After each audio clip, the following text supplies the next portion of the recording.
This week in NWP. Well, if you don't like the show, maybe you'll come around on it later on as the show goes on.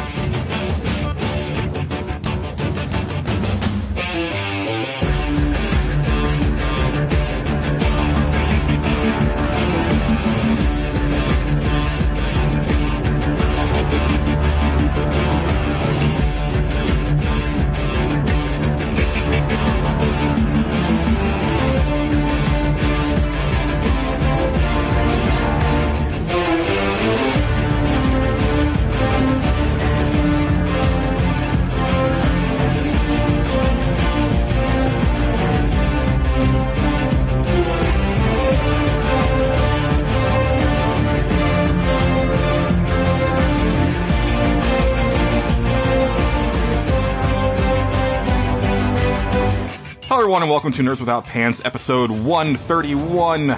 We cover everything while bearing it all. I am Julian. I'm joined as always by Patrick. If you don't like the first 5 years, maybe the next 5 will grow on you. Right. And Angelo. I hope you like the show. I like the idea of somebody just hate listening to us for 5 years, though. I'd be okay with that. I really don't like this show, but I just can't stop listening to it. But because I think they're going to get better one day, but just not yet. Just not yet. Keep giving us the downloads. It's okay. Yeah. Download, don't listen.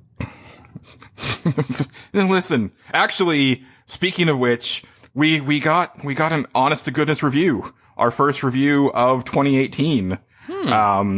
Which, you know, this is as good a time as anyway. This one comes from Matt48463926. I'm thinking he could have been a little more original with his username. I'm wondering if it's a bot. I'm pretty sure this is Matt Jorgensen. The title is Keeping It Pantsless. And the review reads, I can't believe it's taken me this long to write a review for one of my favorite podcasts. The good boys of NWP are funny, goofy, and insightful, and create a funny, semi-timeless set of episodes. And while they don't talk about RPGs as much as I might like, just kidding, no one talks about them enough for me, they still bring an impressive amount of knowledge once a fortnight, usually, and it has quickly become a day one listen for me. Keep up the amazing works, and keep it pantsless. I hope that the once a fortnight usually is because, like, every once in a while we miss a fortnight and not that we usually have an impressive amount of knowledge. Yeah. Sometimes they're just really just stupid. I just roll with it. No, but thank you, Matt. We appreciate that. If you submit a review to iTunes, we'll read it on the air and talk about it. But we appreciate every single one that we get. They don't come in very often, but we love it when they do. I think that's probably it for any type of like housekeeping stuff. I'm so tired, guys. I apologize to the listeners right off the bat. I'm in the process of moving all my junk and I'm doing it all by myself. I had a friend who was going to come down to help me, but then some, evil piece of shit who is most definitely not a troubled, nerdy youth, but is instead just an evil piece of shit who decided to blow up a bunch of people in my hometown, started blowing up people in my hometown. So I told my friend, you better just stay home. Because you have a wife, and if something happens to you, she's SOL. So just because some of the explosions were getting pretty close to where I live, so I'm just doing this solo. So if I sound a little under the weather, it's because I'm in so much pain. Oof, so much pain. But that's neither here nor there. What we're here for is to talk about video games in a segment we like to call Stage Select.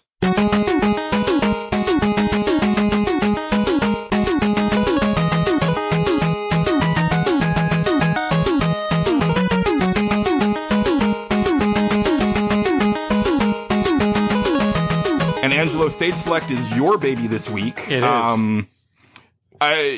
You can go ahead and take it. I would say that, like, because you didn't really specify, like, a list or anything like that, like we do in Stage Select, so I'm thinking we can probably just do this more, like, conversational type. But I'll defer to you however you want to take it. I said 3, but I don't care if you have 3. You might not. Okay. I just wanted to make sure Patrick didn't list, like, 15. So, well, honestly, I've mentioned all these on the show before and the fact that this happened. So none of these should be a surprise. Well, but what is the Stage Select topic that we're doing? We should probably start with that. I just called it games you came around on. And what I really meant was games that you played at one point or maybe even, I don't know, maybe even saw in a demo kiosk. Like I could have mentioned Burnout. I didn't. But like, because I just thought of that actually. Honorable mention? No.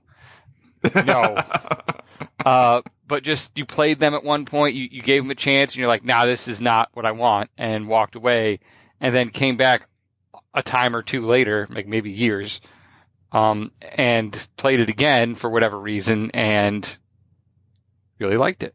I'll start, and this is the most recent one that I mentioned, and it's probably the one with the biggest gap between when the first time I played it was and when I played it again, because the first time I played it was via emulator, I want to say in college, because that's back when I was doing that stuff. I could tell you stories. And when I came around on it was last year. That's how long the gap was. Yoshi's Island for Super Nintendo. What? Oh, right. Yeah, okay. Yeah.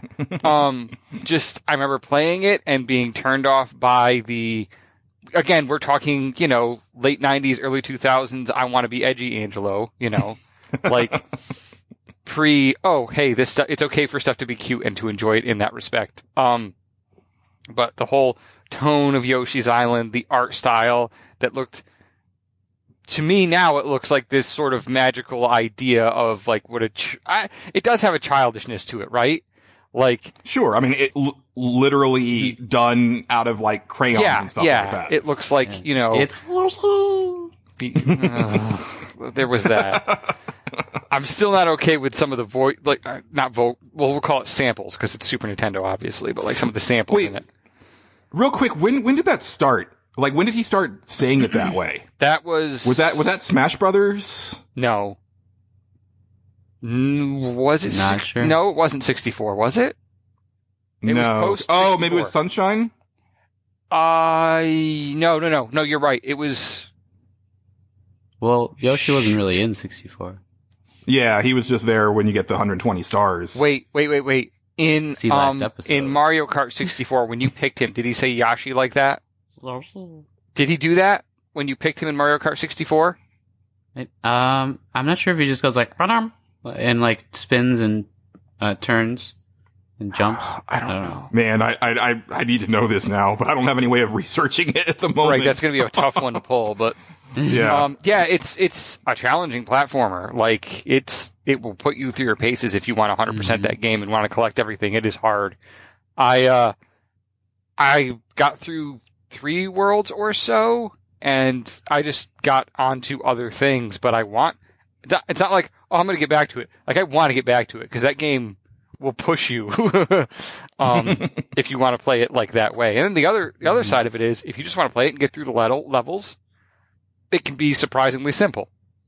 Yeah. So it has a whole spectrum of just like difficulty, and it's not even a difficulty setting. It's just you get what you want out of it. Right? Right. And I think it's kind of neat, because the game doesn't require you to do all this stuff. It's not like you get a super secret special ending, I don't think. Like, the ending is still the same. It's just you did all this extra stuff. And that's kind of cool. So if you're enjoying the game, you can have more of the game. Be nice if you could unlock like golden eggs, though. Or something. Like, this is real pre-achievement stuff, right? This is pre the whole idea of really any of that. Comparable Super Nintendo games would say, oh, you didn't play this game and get enough of the stuff, so you get the crap ending. You have to go back to get the real ending, right? Like, It wasn't like, oh, we'll give you a little something extra for putting in the extra effort. It's like, we'll punish you for not being hardcore enough. Like, that's the kind of era of gaming this is from. So it's kind of nice to... I'm not the type... There's the whole get good thing, right? And I will say that in sort of a tongue-in-cheek way. But some games are designed that way as well, and I think that's totally fine. Listeners are definitely going to say that about me when we get to Consumption Junction. Maybe. But I don't feel like this is a get good game. I feel like this is a game that you can enjoy regardless of skill level, and play it at your skill level, and that's kind of great. And the egg throwing mechanic is neat, and some of the other like weird mechanics that they tried out in this game, some of them I can see, okay, I'm glad that didn't stick around, but it was a cool idea. So I really like it. It's good. Yeah, I really liked that game growing up, and thought that it did have the perfect level of simplicity and complexity if you wanted it. But you could like get into the levels as a kid and know like where the hell was some of that stuff, like that I got through the level trying to collect it, and like I only got like half of it or even less sometimes. It was just very hard. Just like this list today, because, I mean, this was one that we couldn't really even, like, nobody thinks about games that grew on you. I really had a fun thinking about these ideas, because it doesn't seem like many journalists have, like, said, yeah, this game sucked at first, but then it got good. Like, no, they're the opposite. They're like, oh, I used to love this game as a kid, but now it sucks because it has boobs. Yeah. I don't know. Now let me tell you why it's so much worse. Yeah. It's so dumb. Yeah. I actually had a lot of problem, or a lot of trouble with this stage select, because, I've been in a very lucky position for a long time where I worked at a video game store, so I could try games before I played, before I even bought them, to decide if I was even interested in them. But also, I have a really good sense of if I'm going to like something or not before I even buy it. And I think that just goes to, like, reading magazines since before I even owned a system, and then consuming all of this extra media around video games to kind of help me figure out, what I'm into, what looks good. Like, we've talked about before, Angela, but, like, I can look at a YouTube video of a game. Yeah. And I can kind of tell, like, that doesn't look like it controls too well. Even though I don't have my hands on the controller, I'm like, that doesn't seem like it's moving like it should.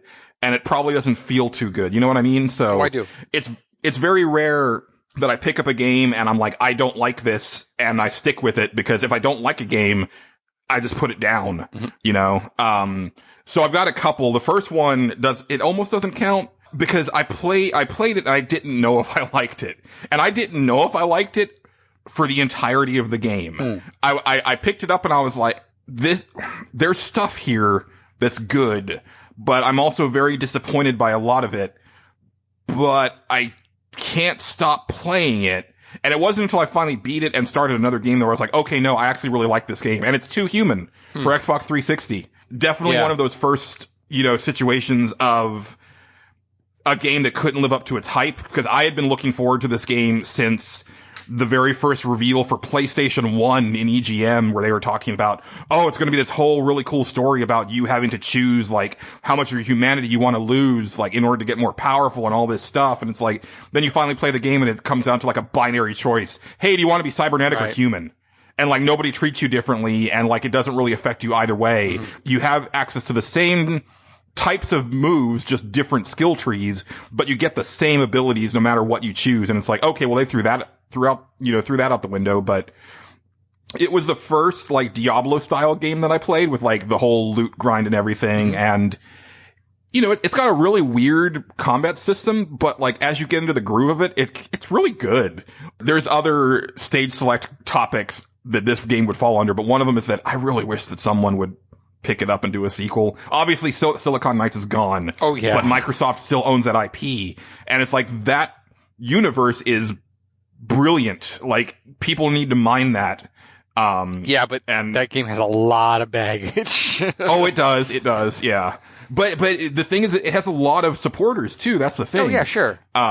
Even when it first came out, like, I remember Giancarlo Veronini, I think he reviewed it for, if it wasn't EGM, it was one of the other Ziff magazines.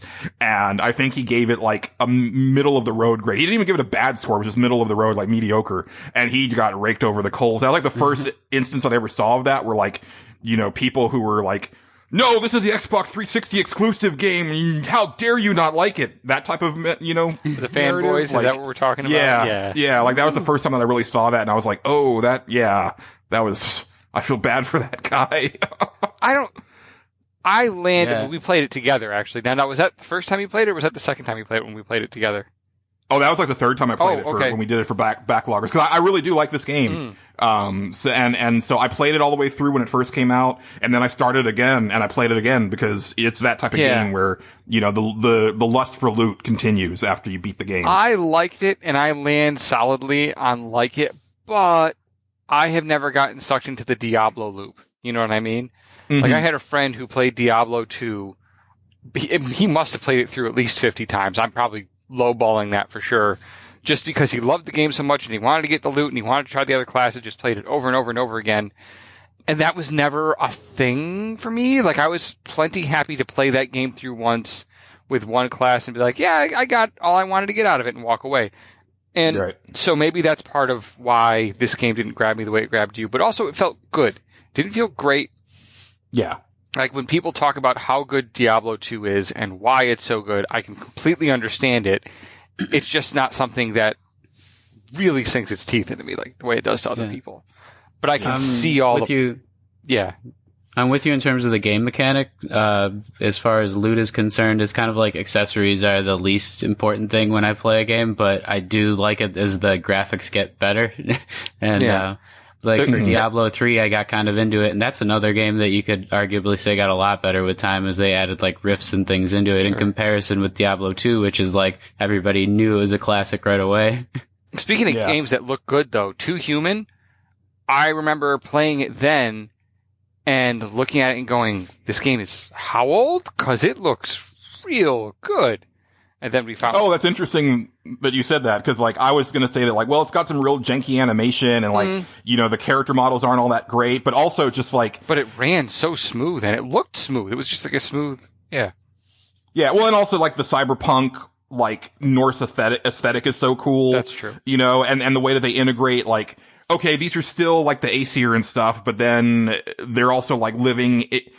in, like, instead of, like, up in the heavens, they're in this, like, high rise, you know, and the way things work and, like, the way they integrated, like, Midgar Somor and stuff like that into the lore, but it's not like the actual serpent. It was like I think it was like a battleship or something like that, you know, like just little things like that were really neat. But, you know, then you had like Dennis Dyack, who had been talking up the story and all of that, and your player choice, and it's like, none of that's really there. Like, the story is so bare bones, and, you know, there's really not a lot of player choice in there. And then there's the fact that, like, it was supposed to be part one of a trilogy, and it feels like it, you know, it's like, it ends, but there's really no resolution to it whatsoever. And it's like, but I really, I liked it, but like I said, for 40 hours or however long it took me to get to the end of the game the first time, I was not sure. I also wonder too, if, like, so Microsoft might be unable to pursue that franchise anymore because it might strain their relationship with like the people who hold the license to the people who manage the Unreal Engine, because they stole the Unreal Engine for that game, right? Like, that was proven in court. But that's Silicon Knights, so I don't think that Microsoft, like, bringing back that IP would necessarily have any bad blood there. And honestly, like, considering how many times that they keep, like, beating the horse that is Fable, like, I kind of wish that they'd give another stab at Too Human, because Microsoft does not own very many intellectual properties, right? So Gears and Halo. It'd be nice. Like, that's it. Yeah. Yeah, well, and they own Fable, and, you know, they ostensibly own Viva Pinata. the rare stuff. And they don't even leverage that. Yeah, so it's like, in a time when they really need games, I think it'd be a really good opportunity to bring that franchise back, but obviously with nobody that was involved in the original project, get a completely new team with fresh eyes, because there's a lot to mine there. It just, and I say this as a big fan of Silicon Knights and Dennis Dyack. I'm a big apologist for him, even though, like, he's proven himself to be, you know, kind of an a-hole. But, like, I would still love to sit down with that dude and talk to him, because, like, there's 2 video game related books that I want to write, and one of them is, like, the rise and fall of Silicon Knights, because I think that's a fascinating story. And I thought Dennis Dyack was a very interesting, brilliant guy when you would hear him in interviews. But also maybe kind of full of shit sometimes. Yeah, he's a little bit of like a, I don't know, Molyneux type of dreamer. There's who's the other one? They're all kind of like, I put them all in the same kind of group. See, I don't, though, because, like, Molyneux is a dreamer, like Patrick said. Like, Molyneux has big dreams that like, he's always thinking too far ahead. Right, but he doesn't know when to stop talking. Right, but Dennis Dyack, I think, was, like, straight up lying at some points, where, you know, with the intent to deceive. Yeah, where I think Molyneux says things that end up not being true, but it's not because he intended to deceive. It's because, like, he over-promised. You know, there's a difference there. Yeah, when, like, Molyneux is talking, you know there's somebody, like, screaming in his ear post going, no, abort, stop, we can't, no, you can't do this. Yeah, we talked about this. What are you doing? Don't congratulate him. Oh, sorry. Topical. Oh, that is, okay, moving on, please. Moving on. What about you, Pat? Trick. Well, sorry. I kind of noticed that I had like 3 games that were all just kind of meant to be there, but they're all sequels. I mean, except for this first one, I didn't really play the first game in the series, but the other 2 were big departures from like what I had expected, and there were things that I had to grow on with time. And although that's not really the case with this one, the first reason why I played Ollie Ollie World on PS4, and we talked about this a couple years ago, but like it was a lot better when I played it on the Vita, and that took me a long time to figure out. Like I just accidentally downloaded it and opened it up one time, and for some reason seeing your skateboard closer to you, and when you're like pressing the joystick on the Vita, it's like a flip deck or something like that. It really feels like you're playing like with a real little skateboard that you're flipping, as if you were way back in grammar school for me, and you had one of those pitch decks or whatever. Oh, the fingerboard things. Yeah. So that made it a lot cooler, but it also, seeing it closer to me, just like Spelunky, made me like more accurate. I think a lot of platformers are easier on handheld for some reason, just because I can judge my jumps and things like that a lot better when I can see like the very edge of where I need to jump from, you know? Mm-hmm. But yeah, that was a big problem in like even Mega Man 4 or something. I'd have to jump just on the very edge in order to make a jump. For this, like, it was a lot easier to do big tricks and things like that when I would see it closer to me. And I'm glad that I played it again, because then I got pretty addicted to it and did many of the normal trophies and got some pretty hard ones. But yeah, there was just so much there that even the greater stuff, when I had more control, was still too hard to finish. But it was definitely worth it, and I think a deep cut that I wouldn't have played if it weren't like a PS Plus game, so I was glad about that. Yeah, I remember when because what did it come out for first? Was it iOS? Or was it console? I thought it was console. Okay, because I remember the first time you played it, you were like, you hated it. You were like, I don't understand this piece of crap. Like, this is not a good game whatsoever. And then I remember you like doing a total 180, you know, maybe a 180 kickflip. Once you played it on Vita.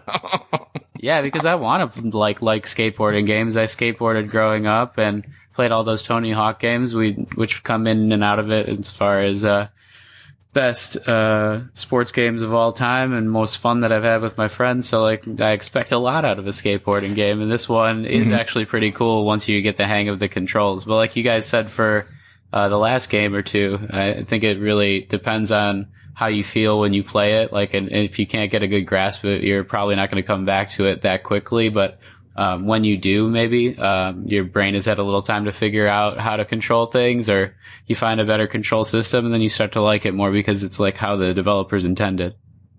Yeah. Is that game related to Ollie King? Am I thinking of the right thing? I just know it was Ollie Ollie, right? Yeah. Patrick, that was the original name. Mm-hmm. All right. Maybe it's like a sequel. I only remember them doing like Ollie Ollie 1 and 2. I don't remember if they did like anything else after that. There's a game called Ollie King that has there's a remix of a song from one of the Jet Set games. Nice. That's how I know about it. Of course. But I was wondering if they were related because you said something like Ollie World. I looked it up just now. Ollie King is actually a Sega arcade game. Oh, okay. Yeah. All right. And Ollie World is something totally different. Well, it's just Ollie Ollie, right, Patrick? It's not Ollie World. I think Ollie Ollie World? No? I thought it was just Ollie Ollie. There's Ollie Ollie and Ollie Ollie 2 Oxenfree. All right, well, we'll move on. I don't... okay. Yeah, it's just Ollie Ollie 1 and 2. Yeah. Sweet. I guess we're back to me. We are. So here's another one that was a big deal. And I kind of ranked these sort of in order of impact because, honestly, finding out that Miyamoto made another good platformer shouldn't really have been a surprise to me. So that's probably why Yoshi's Island is not my biggest one on here. But Mega Man Legends was a pretty big one because that was a known departure, right? Like, that was totally radically different. And I put it in and I played it.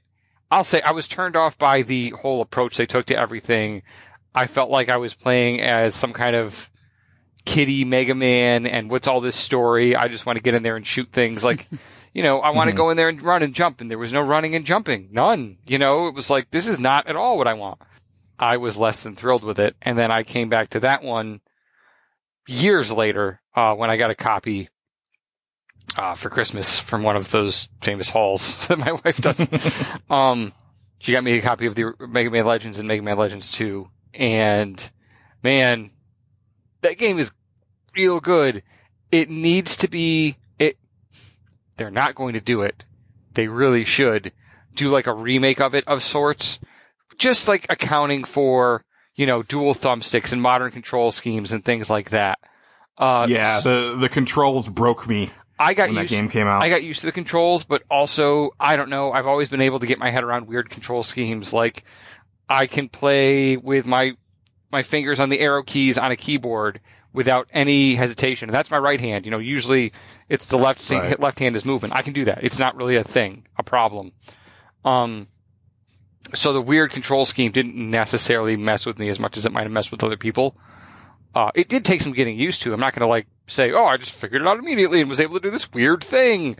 We pretty quickly, people pretty quickly realized that, hey, 2 thumbsticks, way better idea. Let's go with that. Because halfway through PlayStation, they were like, hey, here's a controller with 2 thumbsticks, guys. Maybe use this from now on.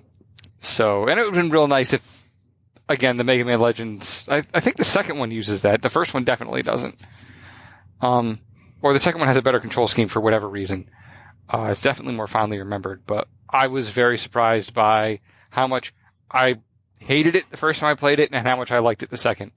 I think that's that's a bigger disparity between those two than Yoshi's Island.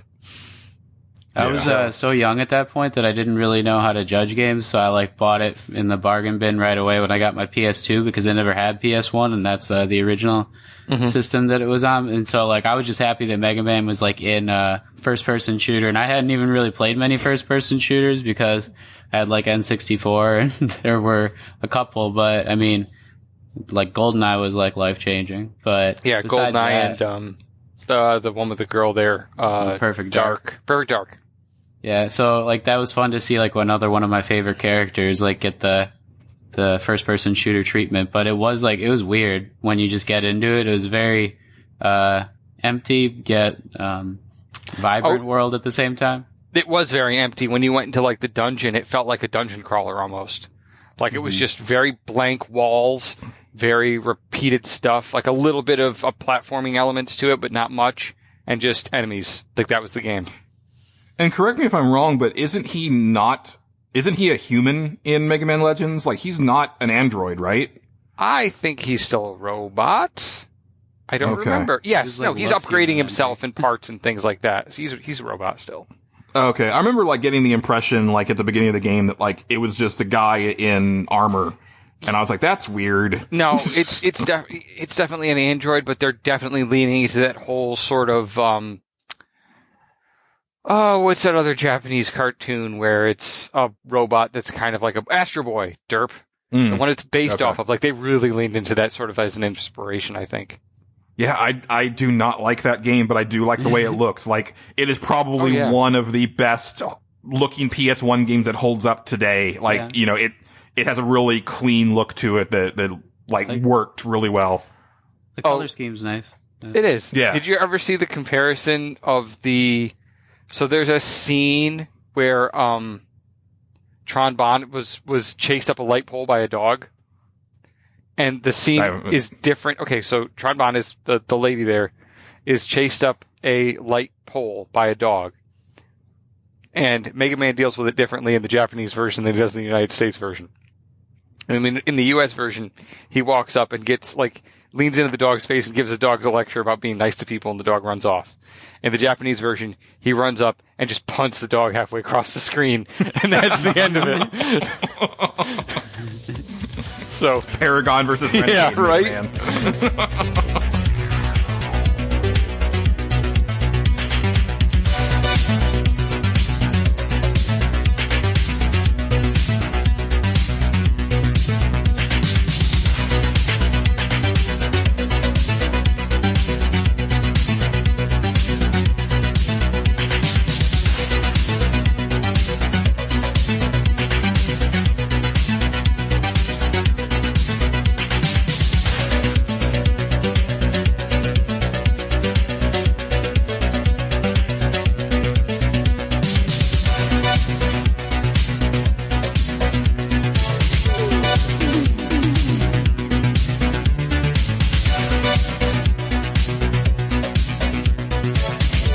of Paragon and Renegade.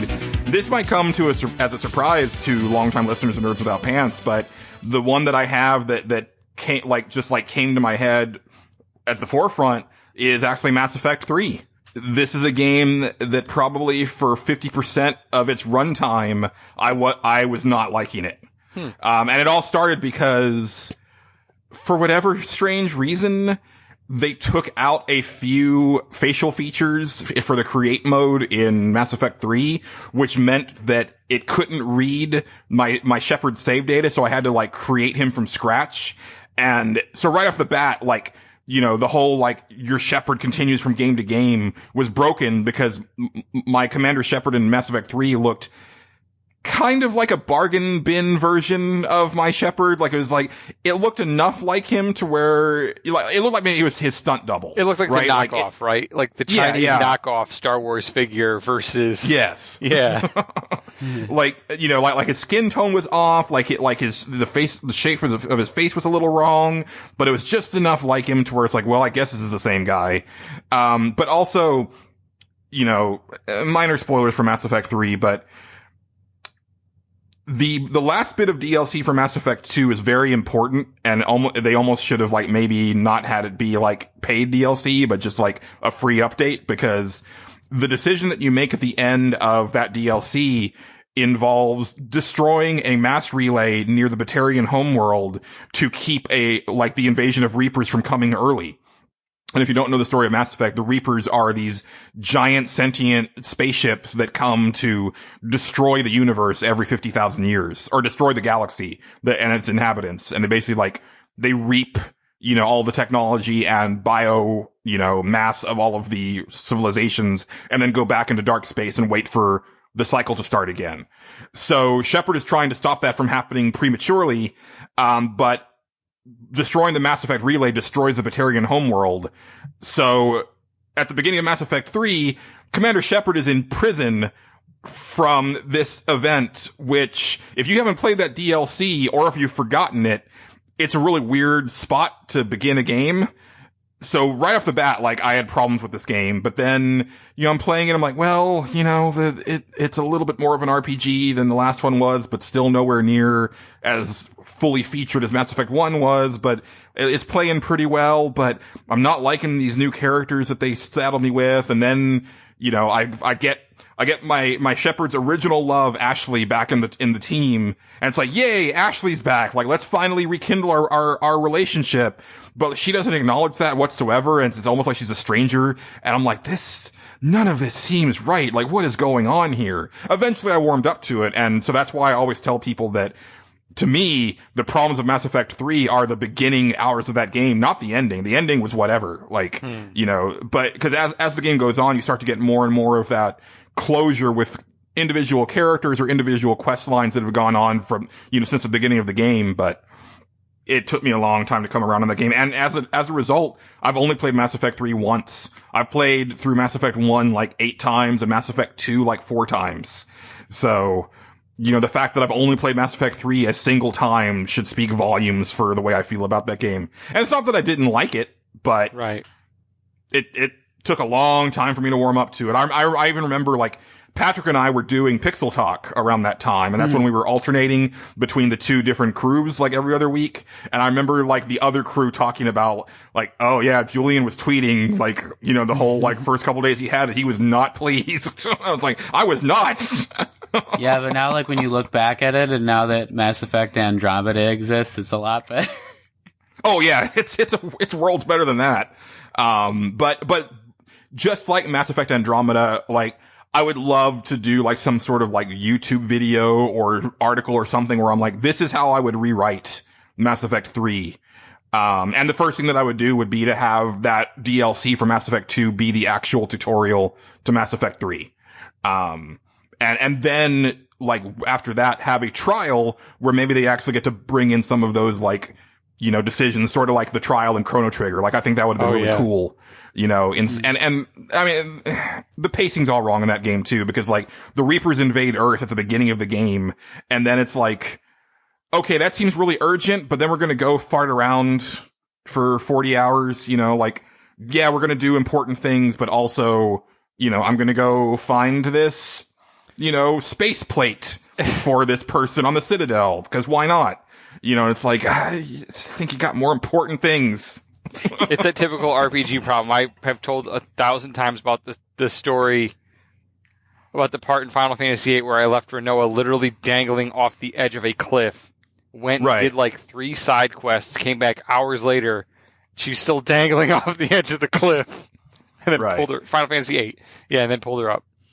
But compare that to like Mass Effect 2, where there's a certain part in the game where if you decide to dilly-dally and go do your side quests and stuff, 80% of your crew dies. Which I think is amazing, because it's like, you get penalized for, dicking around when you should have been like, oh, wait, my crew's missing? Let me go get them right now. Right. Because, a real commander would care about finding the crew. So I thought that was really neat. Yeah. But that's actually all I've got. Like I said, this was a hard one for me, so, yeah. Go ahead, Patrick. You got anything else for us, Patrick? Yeah, even though I said that when I was a kid I didn't have like a good way to judge things, I just kind of liked a lot. This second one that I've got was way different from the first, and the first was like, my first or second favorite game of all time in Super Mario Brothers. So when I played Super Mario Brothers 2, and it wasn't like anything like it, and I can see this. Jump on stuff and like pull roots out of the ground and things with like Peach. It was like, what's going on here? I didn't even understand how to play the first level for a long time because I was so young, and they like don't tell you what to do. And I didn't have the manual either, and it wasn't mine at first. I was borrowing it from like a babysitter or something like that. So like it wasn't until years later when I tried it again and knew what to do that like I had a lot more fun with it. I can totally see that, like, especially, like, we've talked about it a lot on the show, like, that whole weird, time of the Nintendo where sequels were nothing like their originals. Mm-hmm. And it kind of boggles the mind to think that, this continued on, even though, like, people were like, oh, I know what to expect from this game, and it's like, no, you don't. Mm-hmm. This is way off. It's not even Mario. Yeah. And it's a dream. It doesn't even matter. Yeah. Well, and then when you compare it to like the fact that the Japanese game was literally an exact continuation of the first game, like it picks up where World like 8.4 leaves off just about. Mm-hmm. Mm-hmm. It's like, oh, okay. So you had one approach for the sequel versus another. Like, let's throw all that out and just do a whole different thing. Yeah, but Americans weren't good enough at Mario. Like they're like, get good. We're gonna give you this game instead. I'm glad that they did though, because if we had gotten the Lost Levels as Mario 2, like I would have been so disappointed. That game is. I'm not gonna say it's bad. I will say it sucks. There are 2 different things. Okay, it is a well-made game. It is also a game that should not exist. Like, oh, hey, I found a warp zone. Oh, this sends you back to World 1. What? Oh, man. Yeah, you can find, like, there's warp zones in that game that send you back to, and some of them, and it's real funny, like, somebody's, like, I just saw a screenshot of one of them where you go to the warp zone and there's a little pipe that says, welcome to Warp Zone, it has World 1, and then over in the corner is a cliff. So it's like... You go to the warp zone, you fall in there, it's like you go back to World 1, or you can kill yourself. It's like, all right, because that's what that's for. There's no other reason to fall into it. It's like, okay, game, you're a jerk. Yeah, I do really like Mario 2, though. I know we've talked about it before, but it's one of my favorites. And I appreciate some things about, for the sake of the fact that we're an American show, the Lost Levels, right? There's things I appreciate about it, like the idea that there's the wind gusts in some of the levels. That's kind of neat. And there's these springboards that are just like ludicrous, and you disappear off the top of the screen for like 10 seconds or so. It's ridiculous. That's kind of fun. But it looked identical, and like for me, and even when I was a kid, I was a graphic snob, so I was like, you compare that to like the Mario 2 sprites that we got in America, it's like, dude, it's no contest. And the funny thing is, I remember hearing a rumor as a kid that Mario 2 had poison mushrooms in it, and then it didn't. Right? So I was like, oh, that's weird.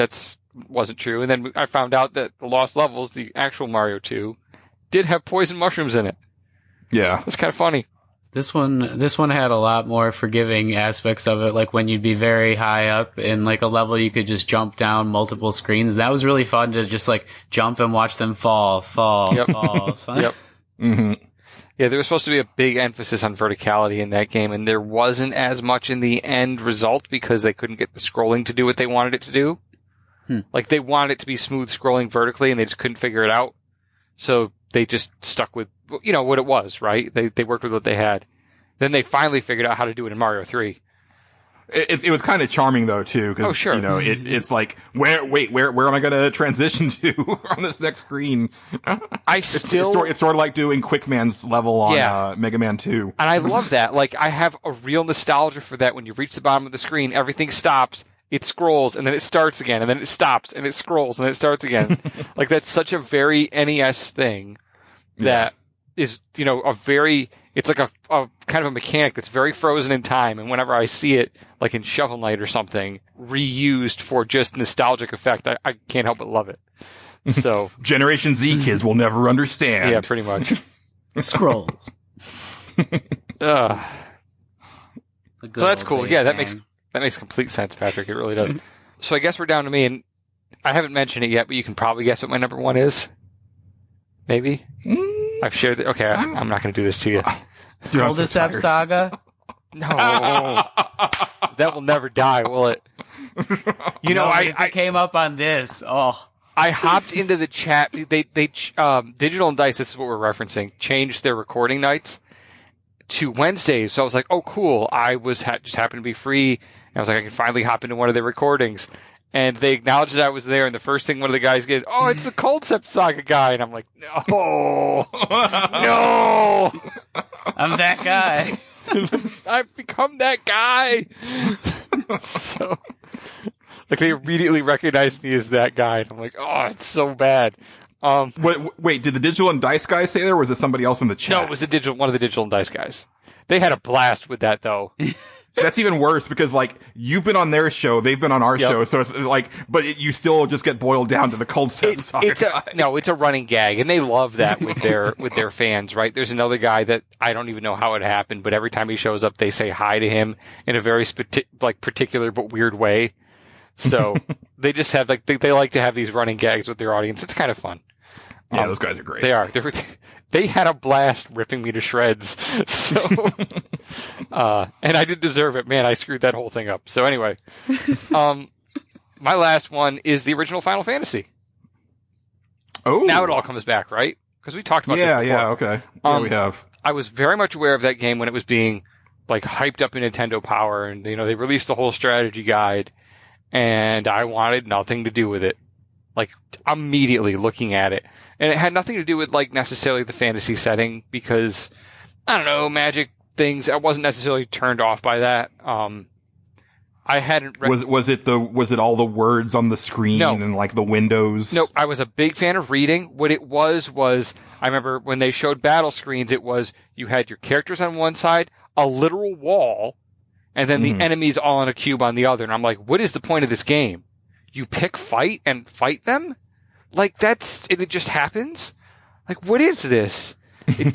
Like, when your first video game experiences are all, you run into an encounter with an enemy and use, like, your reflexes to defeat said enemy, either by, in Mario, jumping on their head, or, in Donkey Kong, you're jumping over barrels, or, just name the game. Mm-hmm. Every single thing I did Zelda, you have a sword, you stab things. Everything Mega Man shot. These were all the games I had played up until the point I played Final Fantasy or whatever. And, or shmups or anything. There was always a very reflex-driven way to deal with your opponents. And now it's you pick from a menu. Mm-hmm. And I'm like, boy, that sounds exciting. Yay, menus. So I was not into it. And I didn't understand what the appeal of RPGs was, right? And even if you look at Final Fantasy, there really wasn't a whole lot of story necessarily. No, just mostly at the end, right? Well, there was some implied stuff, and there was conversations with NPCs, right? But like, that story went places. Like, at one point you discover like an ancient submarine, and you go underneath the ocean, and there's like a dungeon there. And at another point you're in a castle floating in the sky that's full of like modern technology, but it's supposedly like super ancient. And I'm like, these are all tropes I hadn't seen before. So to me, when I finally did play the game, I'm like, this is freaking cool. The idea that elements, magical elements, and to an extent you had weapons that were elemental. Like if you hit something that was ice-based with a fire weapon, it did extra damage, or things like that. Or there was a coral sword that if the enemy was marine-based, like if it was a fish or something, it did extra damage. That's just cool. You know? All this was lost on me. I didn't even read it that far. I saw wall between you and your enemies. All you're doing is picking from menus. I'm out. And then I got the game as a gift. And I acted very politely enthused, but I was not. And I opened it up and it had all this stuff in it, right? It had this big, thick instruction manual and this map and this bestiary and this whole thing. And I'm just like, yeah, I don't get it. And I put it in there and I did not know about leveling. I had never played an RPG of any kind before. I was unfamiliar with RPG mechanics.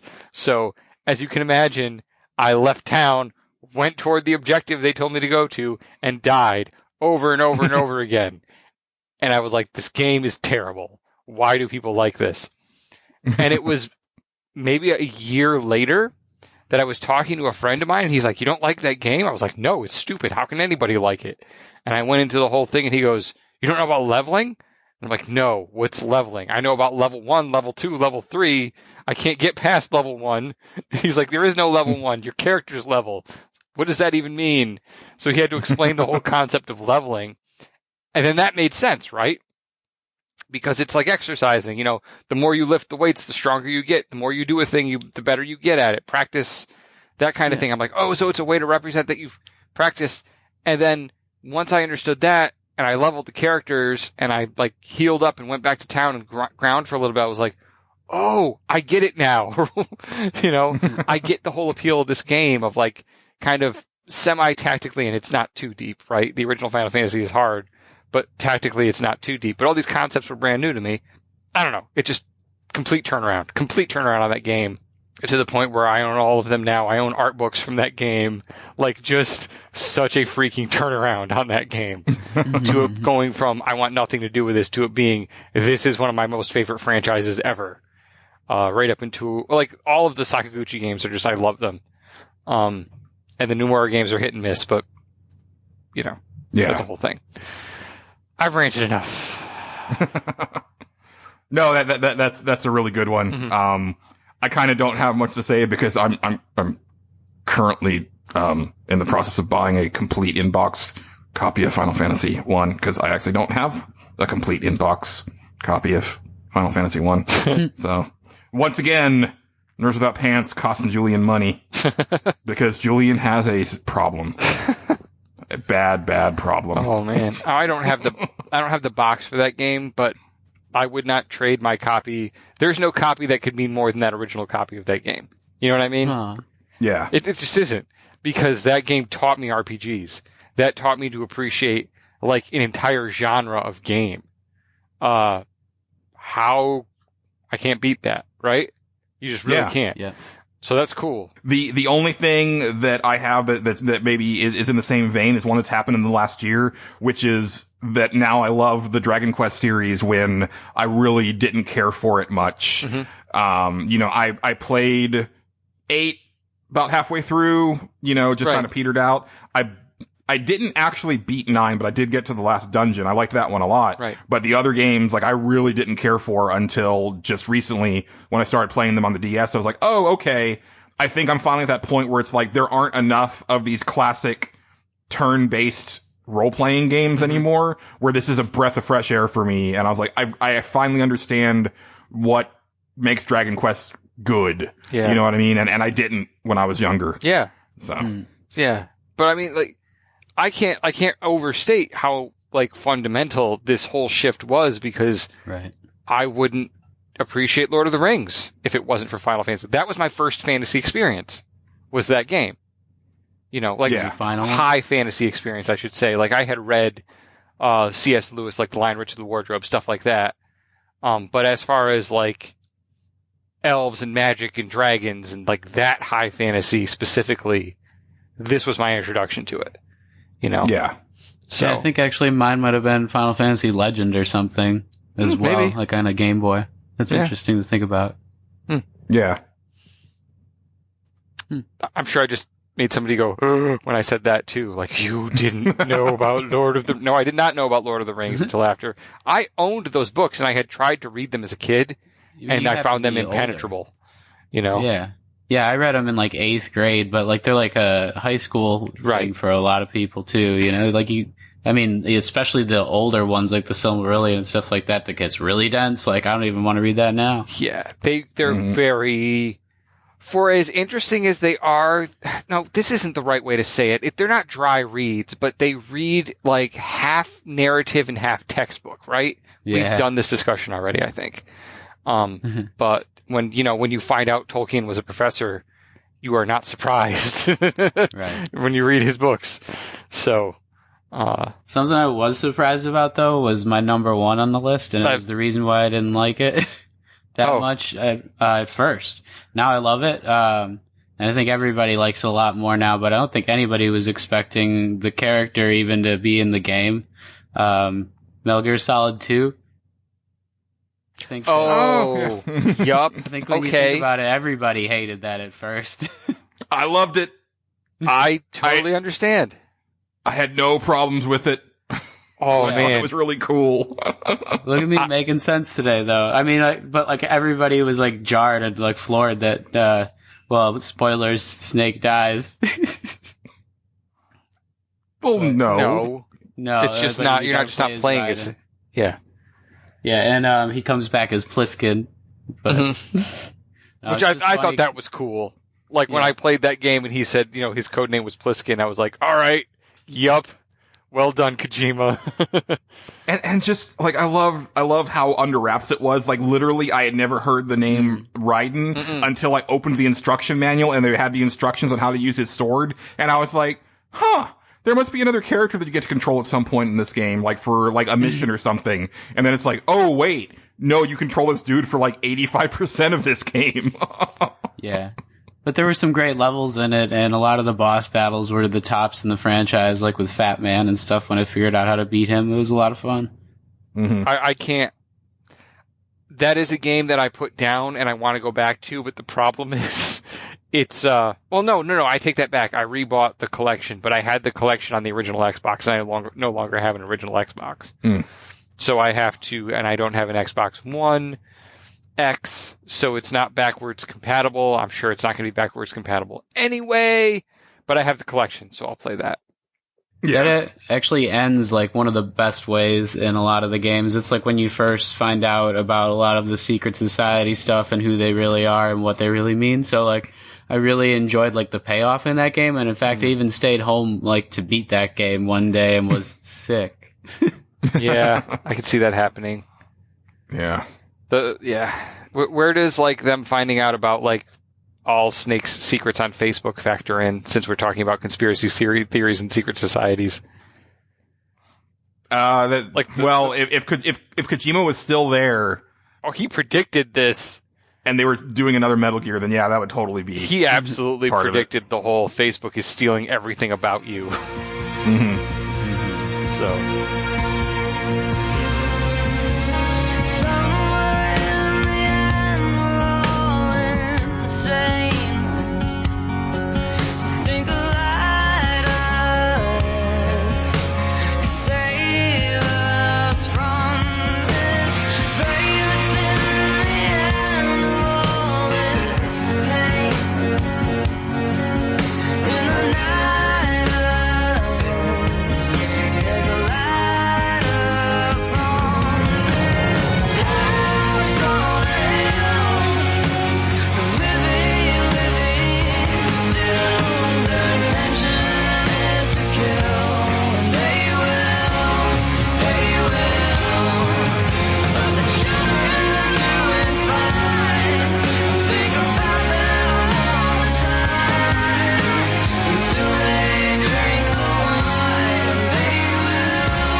Probably move on to listener comments, because we actually got a lot for this one, Angelo, as tends to be the usual for your stage select topics. Hopping over to pixelbit.com, first up is Superstep at per the usual. He says, so I actually liked this game's story, atmosphere, and mask system a whole awful lot, but the time mechanic in Majora's Mask was always a huge turnoff for me, to the point that, despite having a Prima strategy guide when I bought it, I didn't finish it until 2013. In fact, at some point in my youth, I opened the back part of that Prima guide with ending spoilers because I knew I wasn't going to finish the game. I have since come to appreciate, but I didn't say like, the time mechanic for what an innovative idea it was, especially given how samey 3D Zeldas can be. When I finally beat it, I wound up finding some of the puzzle solving that used it to be fairly clever. I just wish they'd been more considerate of my real life time. Case in point, I never really liked the time mechanics in Majora's Mask, but I've sort of kind of learned to accept it. Sorta. I still want to play the 3DS version that supposedly fixes some of those time issues. I like that game. I haven't beaten it, mind you. I like it. You know what I mean? I think it's a neat concept. I think it's a neat game. Something about that game. I also like how weird and dark and like just straight up freaky. Yeah, it was hard. It is hard. It is very hard. It's maybe it is one of the hardest Zelda games. I think the first one might be the most difficult, but. Like the first one and the second hard, to deal with Tingle. Yeah, because I can't stand him. But yeah. Yeah. I think I might have a bigger problem with the Mask Salesman because his face. Yeah, he was scary. The thing I like about the Mask Salesman is there's something very Miyamoto-like about him. No, there really is. Like if you watch him, like his expressions and things. Like it's a very specific type of Japanese facial expression that he's got. Yeah, it is, and it's definitely something I've seen like Miyamoto doing. Not obviously it's exaggerated because of video games, but it reminds me of him, which in a way makes it like even more weird, right? Yeah. So I do like that game a lot. I just don't. I have not beaten it. I do too, but it's a Zelda game, so of course I haven't finished it. I will say, to Superstep's point, the 3DS version is really cool because of the way that it kind of keeps track of little events and stuff like that. So if you're trying to, do that Groundhog Day, like let me get everything done in one day type of thing, it's got this nice running list of like, here's where you need to be right now. Yeah. Type of thing, which I can't even imagine going through that game without that. I liked it running on that 3DS a lot more.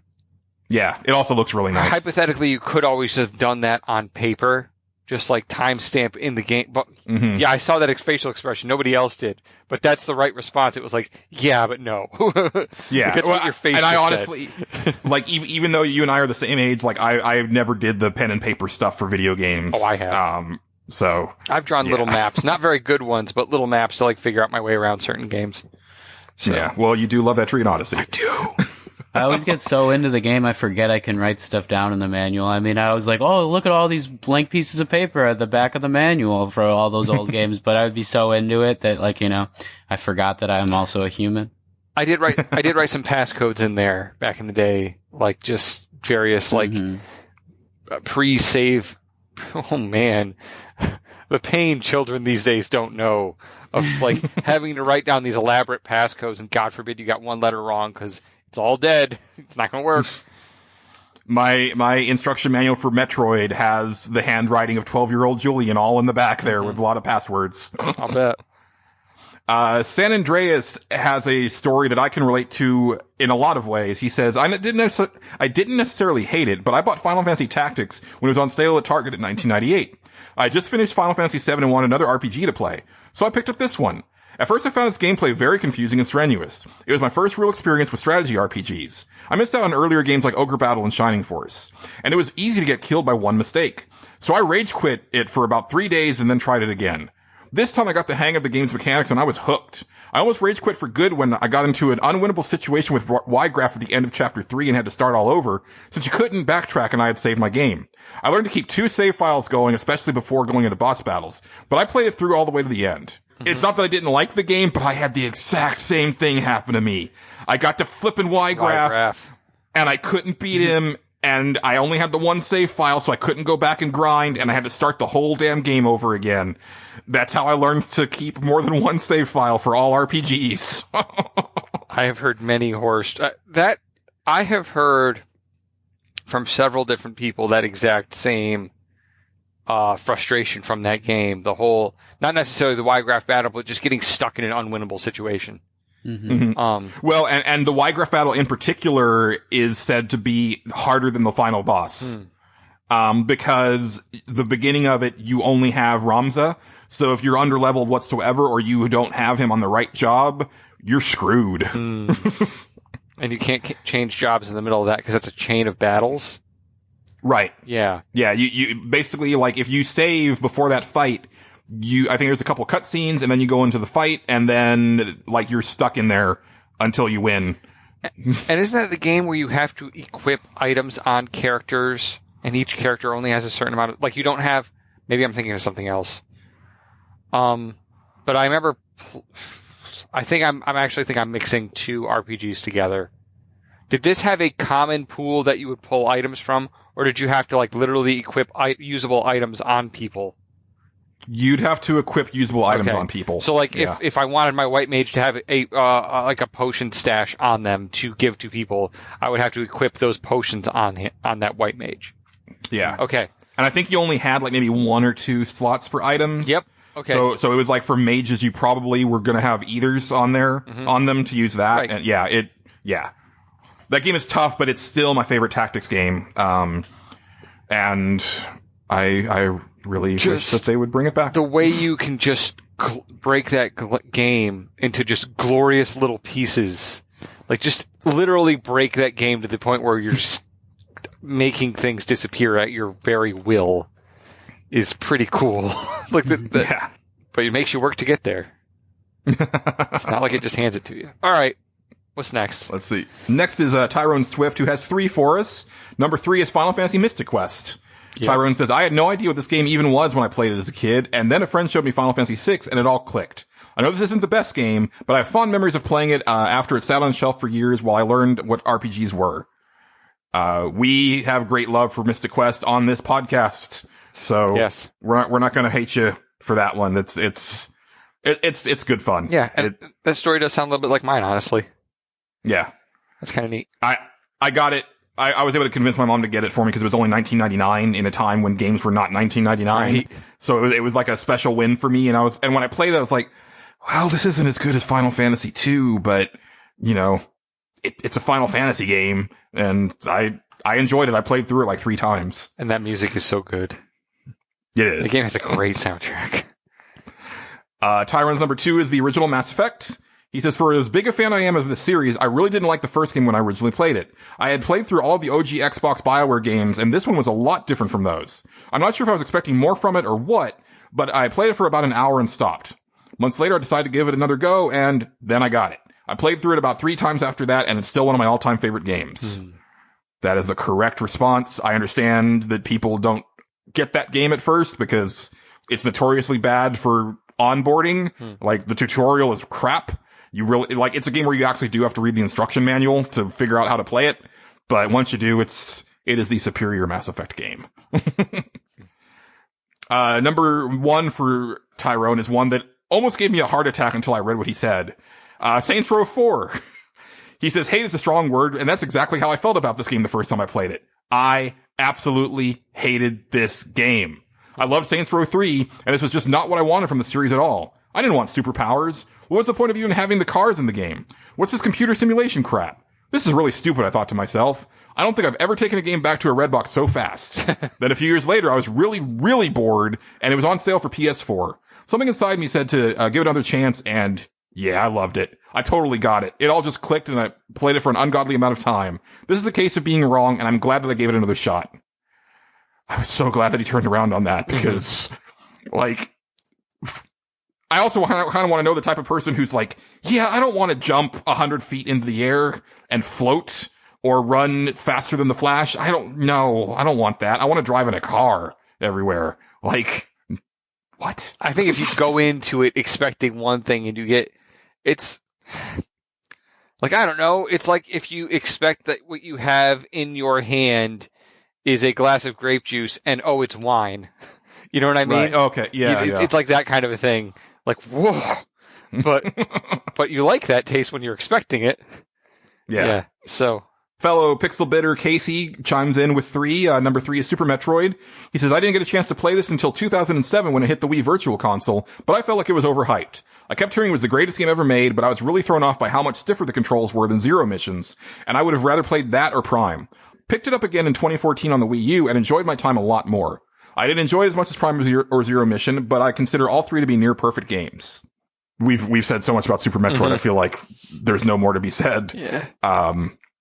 But I'm glad that he came back around on it because it's Super Metroid. I almost had Castlevania Symphony of the Night on this list because I didn't get that game at first. Because I didn't understand that it was Metroid plus RPG. Right. Because there hadn't been a lot of games that have done that. Yeah. Or had done that up to that point. And then a friend of mine was just like, no, keep playing. No, keep playing. No, keep playing. So it wasn't a game that I really came around with. I just had to keep going back to my friend and going, I don't know, man. He's like, no, trust me. And then finally it clicked, right? So it wasn't like I put it down for a while. It was just, are you sure about this? Yes, play the freaking game. You know, that kind of thing. Casey's number 2 is Dark Souls. I refused to play it before based on how much I hated Demon Souls, but I saw it for $2.50, so I gave it a shot and was hooked, becoming one of my favorite games ever. I never returned to Demon Souls after the fanbase ruined it by legitimately insisting something was wrong with me for not liking it, but enjoying Dark is a good enough warrant for a spot here. Yeah, I have problems with gatekeepers in gaming and other media. Yeah, and I understand that, but also Dark Souls and Demon Souls are hard games, right? I'm not saying it's okay to be a jerk to somebody because they are not good enough to enjoy those games or whatever, but like the game almost does have a natural barrier to it. You know what I mean? I guess. I honestly haven't played enough of Dark Souls to say for sure. I do think, so I struggle a lot on this podcast with if I'm good at video games or not, because a lot of times I question it, and I'll get to that later tonight. But I have like a bizarre aptitude for the Soulsborne games, even though I haven't played them like a lot. Like the stuff that I've played, I've kind of breezed through. All of the bosses at the beginning of Bloodborne, like the first, like, I don't know, 4 or 5 that people were like, I remember one in particular, I think it was like the Blood-Starved Beast or something. Everybody was like, oh, watch out for the Blood-Starved Beast. And I was like, I took it down to my first try without even like breaking a sweat. And I was like, oh, okay. And then like same thing with Demon Souls. Like that's actually one of the first articles that I wrote at Pixelbit was like me like trying the game out for the first time. And it's like, I was like, okay, you basically just have to like go slow. Like you can't run around, you know, like you can in other action games. You need to like be methodical. But when you do that, it's fine, you know? Yeah. Like again, like I didn't really have any problems with it. Now I think Dark Souls maybe gets a little meaner with things like, and again, I've only played a little bit of Dark Souls 3, so I can't really comment. Yeah. But I feel like what I've heard of Dark Souls is like, oh no, they'll straight up just like murder you for no reason, you know, until you know, yeah, don't go here yet. Yeah, you know, but I've also seen like areas where there's barely any ladder or area to walk through, and you have to like walk downstairs, but like you might just fall off because you tap it a little bit too much to the side, and it makes me feel like the end of Final Fantasy 15's like optional dungeon or something where like it's just brutal and unforgiving in like terms of a platforming sense, but like it wasn't made for that really anyway, because for the most part it just has like really methodical gameplay, and you have to go slow, like you said, to like find the weakness of a boss and exploit it like at exact moments. But besides that, like if you put in some weird platforming elements like that, or like cannonballs that are coming down at you and you just have to fall to the side but there's nowhere to go or something and you just have to die, like it's not really fair sometimes. Right. Taking a leap of faith because there's this one platform below you that you can't see, but if you jump anywhere else from here you're gonna die, and it's like that stuff seems just mean. Yeah. And they like refine that a little bit with the like Bloodborne series. I remember playing like one area where I thought there was something below, and it turned out there was, but it was like easier to spot like in a game sense that like there might be something extra here. Why would there be this area jutting out the side of this building? You know? Yeah. I do like playing like armchair game developer with like level design where I'm like, there's a reason why this is here. Like, there has to be something. And it's usually like, you know, that's how I'll find hidden things and stuff like that. But it's like, and I'll be like, okay, if I was developing or if I was designing this level, I would put something here. And it's almost like the end of Bill and Ted's Excellent Adventure where it's like, remember the trash can, remember the trash can. And then it's there, it's like, it's almost like you will it into existence because you just have that sense that it should be there. And I think too, we've been trained for years and years and years not to turtle up in games too, right? And I'm getting back to kind of, did I do that right? I'm trying to get back to okay, I didn't know if that was too jarring of a whole, getting back to Dark Souls. And I remember that was the struggle with Ninja Gaiden when I first played that was I was not used to relying on blocking. Some of those character action style brawlers, you play slash. It's slash, then dodge, roll, dodge this, dodge that. If you play those games and you don't turtle up a little bit, you can't lean there because they'll eventually throw you or something, right? The enemies will. But you also have to be willing to sit there and block and wait for an opening. Yeah. And that's the same thing with these Souls games. But once I realized that it was that type of game, it took me way longer to wrap my head around Ninja Gaiden than it did for Dark Souls. Because it was just a matter of, it's one of these games. Okay. Once you make that connection, then, okay, fine. Yeah.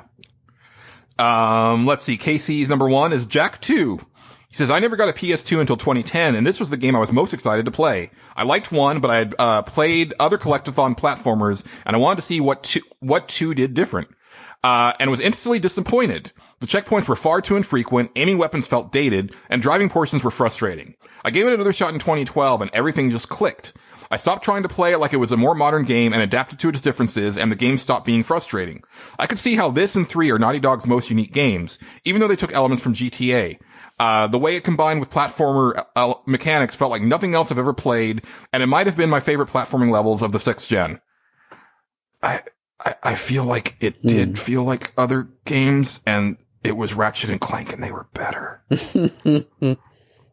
But I'm also not, like, that's the thing, like, I've never been much of a Naughty Dog fan, in general, but, like, I remember when Jak 2 came out and I was like, so you made a less charismatic Ratchet and Clank? And to be fair, I haven't played it, but it just turned me off, like, instantly.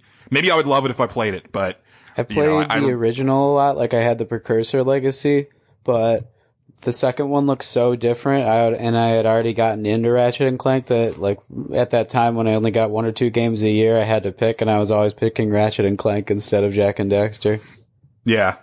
You could also argue that, like, well, Ratchet and Clank might not be a thing if it wasn't for, like, Banjo-Kazooie. They almost, I know what I'm almost trying to argue with myself on that because it's not the same thing, but you can see how one sort of led to the other. Oh, sure. Yeah. I think this was much more direct. Yeah. Type of thing where it's like healthy competition. Yeah. And then I remembered beating one of the Ratchet and Clank games, and they actually thanked Naughty Dog for like sharing tech. So it's like at some point during the PS2, they were actually kind of cross-pollinating each other. So once I saw that, I was a little cooler with them kind of aping the Ratchet and Clank style, but it's like, I'll take Ratchet over Jak any day, like from just a pure character, perspective. Right. Yeah. And I love Insomniac's crazy weapons. Like the Jak 2 and 3 definitely seem to be doing more like, oh, here's your machine gun and here's your shotgun. But it's like, nah, man, we have this glove that throws out little like chomper bots everywhere. Yep. It's like Tom Holland's version of Spider-Man instead of Andrew Garfield's. Like, you don't realize how much better Tom Holland is and how much more funny and charismatic Ratchet is than Jak's until you play it. But right. Once you do. I actually have a friend who hates Tom Holland as Spider-Man, and I'm like, what? Like, he is Spider-Man. Like, he's literally Spider-Man. Like, have you seen, like, the behind-the-scenes stuff? He's Spider-Man. I just saw that this week, and I was, like, floored with how it changed my outlook on the character, because I was feeling really done with Spider-Man and thought I was, like, too old now for, like, just feeling like a kid again in, like, high school. But they really, like, reinvented the way that he is, even though it's kind of, like, it's a close to the core reimagining, but he just like does it better than the way that the comics were always supposed to be, and it's genuinely like innocent, Yeah. you had Tobey Maguire, who looked really good, but then, like, was not written like Spider-Man whatsoever. Right. And then you had Andrew Garfield, who was written a little bit more like Spider-Man. They kind of started to give him the little quips, but he also didn't seem like kind of as happy-go-lucky. He, like, took it too seriously. Yeah. Well, and that might not have been his fault. I actually did really like Andrew Garfield a lot, but then it's like you said, once you see Tom Holland, it's like, Andrew who? Yeah, thank God they did this. I thought it was premature. You know, like you should give like a Spider-Man or a big character like that a trilogy of their own if you're going for it. But I'm so glad and just like put Tom Holland like 5 or 10 movies. Mm-hmm. Yeah. Let's see. Last over at Pixelbit is Fire in the Hole. Also has 3. Number 3 is the Mass Effect series.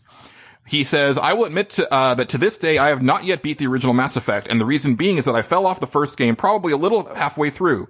I did enjoy the story, but it was the difficulty that got me. I don't know if my crew was underleveled or what, but I always had a very hard time beating some of the enemies. I would die time and time again, and eventually I just got sick of it. Mass Effect 2 comes into the picture, and I picked it up a year after it was released and played nonstop to completion, and the same with Part 3. It's definitely one of my favorite series in gaming, and I would like to go back and play through the whole series and finally complete the original. I'm still waiting for that Mass Effect collection for PS4/Xbox One.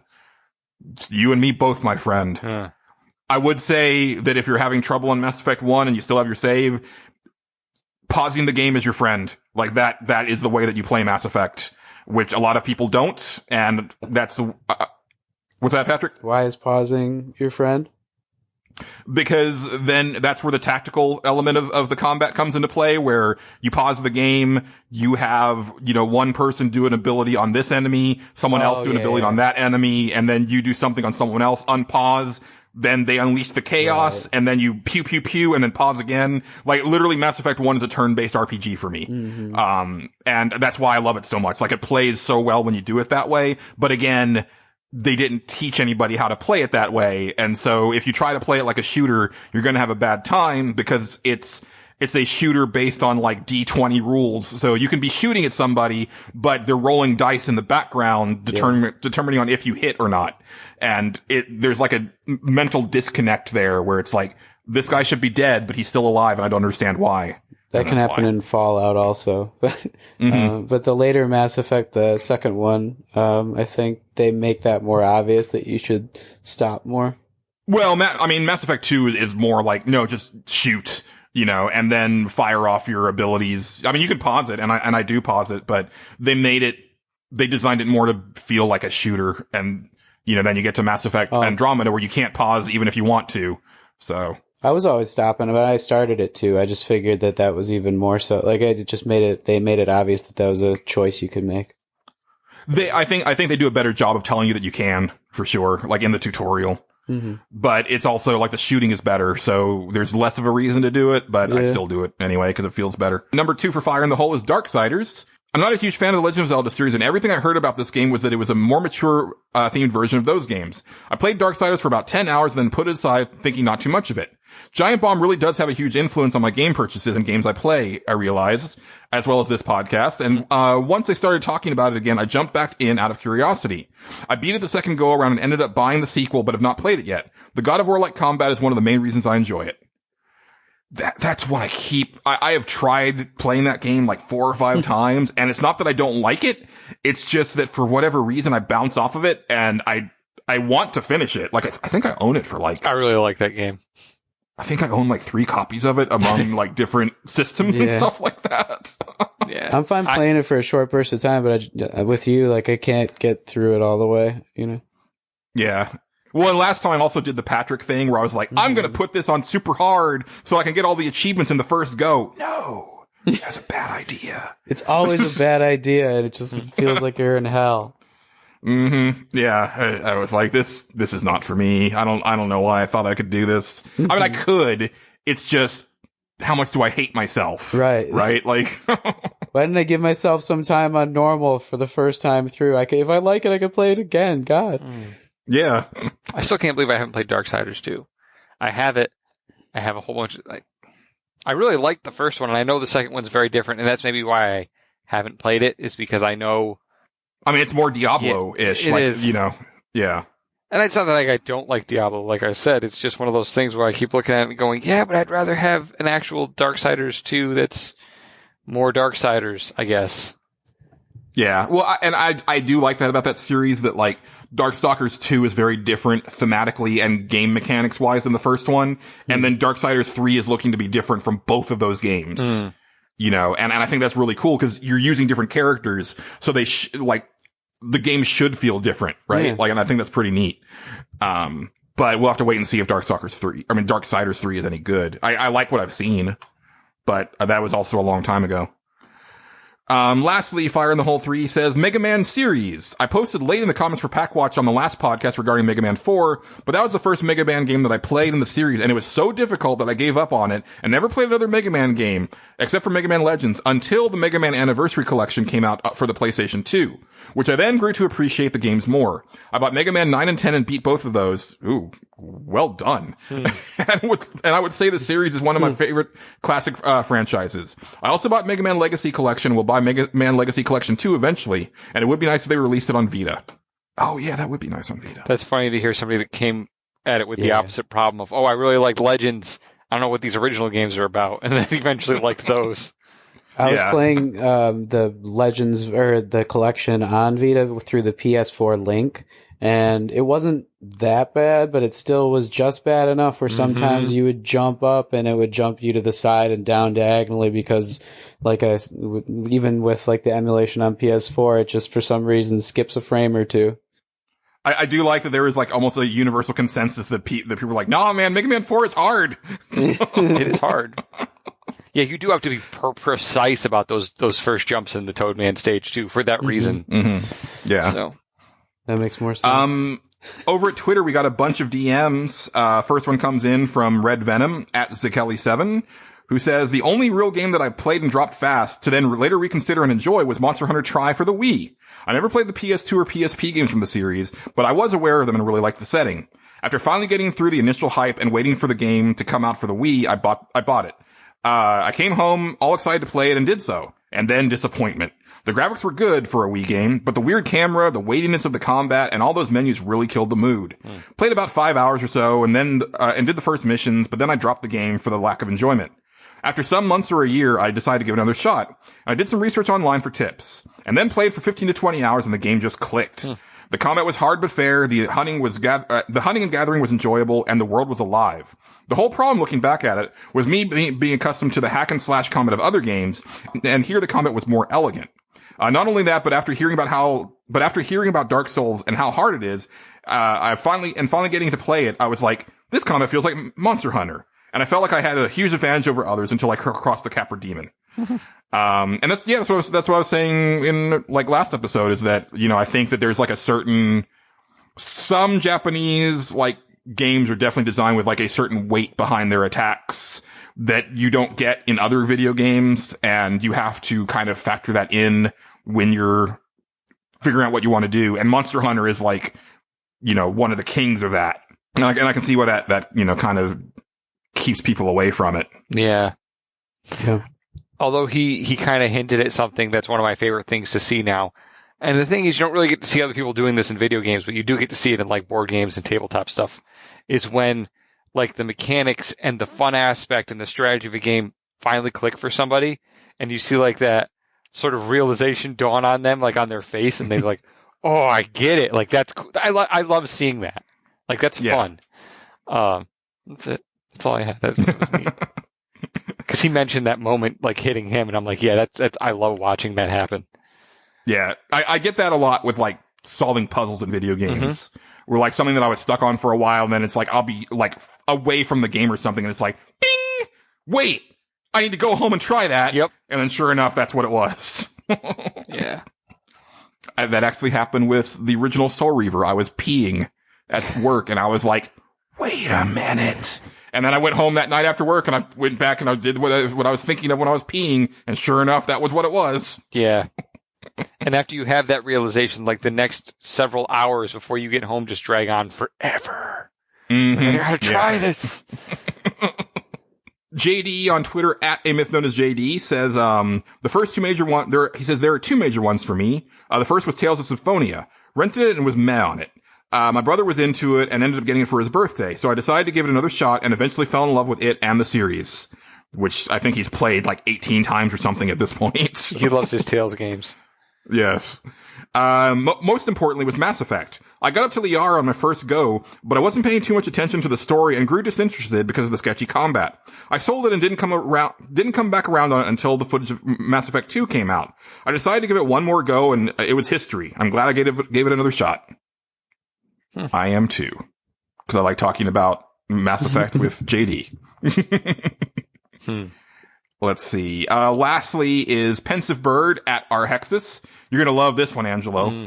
A game I hated but love now is Etrian Odyssey. Despite the fact that I prefer dungeon crawlers over most RPGs, I never could enjoy a game that had battles in the POV style like Dragon Quest. That sounds like you. Get that? Yeah. However, one night on Christmas break during college, I was bored and decided to try Etrian Odyssey 2. Since it was like 2 a.m., I downloaded a ROM for my flash card. Normally I would dump my own ROMs, but I wanted to try it and see if making the out-of-town trip was worth it, because we had no GameStops at the time. After making my party and doing a few floors, I was hooked. So hooked that I was playing all night till the morning, which I then proceeded to rush to a GameStop that had a copy and buy it, because I had to have this in my collection. After that, I was a huge fan of the series. I bought every game that has come out in the US and slowly getting the original soundtracks for my collection. It makes me dread what will happen to the series now. Given how the main gimmick is drawing a map using the touchscreen, I have to ask how this will work on the Switch. Because believe this, I will get it if and when it comes out. Hell, this game's got its hooks into me, it got its hooks so deep in me that I started to play Dragon Quest games that weren't part of the Monster series. Let's see. Also, the music is so good. I just love the FM synth of the DS games. Even if the newer sounding music is good. I am not reading this well. I am sorry. I was listening to the battle theme from 4 while writing this. Seriously, if anyone enjoys dungeon crawlers and has a 3DS, try the demo for one of the games. Yeah. Yeah. Angelo's just got a big old grin on his face. I like that one. Yeah.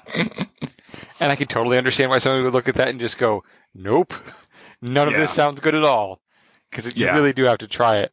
So I think I could appreciate it more now that I'm into the Dragon Quest games, but it's still a little bit too heavy on just mechanics where, it's not, cause Dragon Quest has all these neat little story bits, especially like every town has like its own little set of side quests and it tells a story that's contained in that town. And that's kind of how the game unfolds. And it's like, so you have these really memorable scenes from all of these different places that you visit, where Etrian Odyssey to me is just like, it's just about the grind and just about, finding your way through the dungeon. And it's like, I can see the appeal of it, but it's just, I need more. It certainly isn't as comfy as Dragon Quest either, right? Like, it's not, you're just settling into like that RPG groove and kind of doing, because this game will challenge you with enemies that you have to fight a very particular way or they will wreck you. So, but it's also part of the fun because you get to figure them out. That's it for this edition of Stage Select, which, holy crap, we need to work on this. It's so long. We had a lot of submissions this time too. We did, yeah. I'm gonna do an easier one this time. I'm just gonna ask for one thing, and maybe if you want to have a runner-up, that's fine.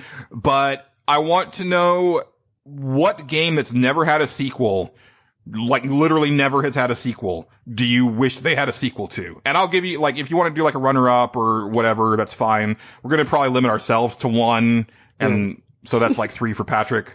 But we'll just ask for one, but if you want to like throw in some more in the comments, that's fine.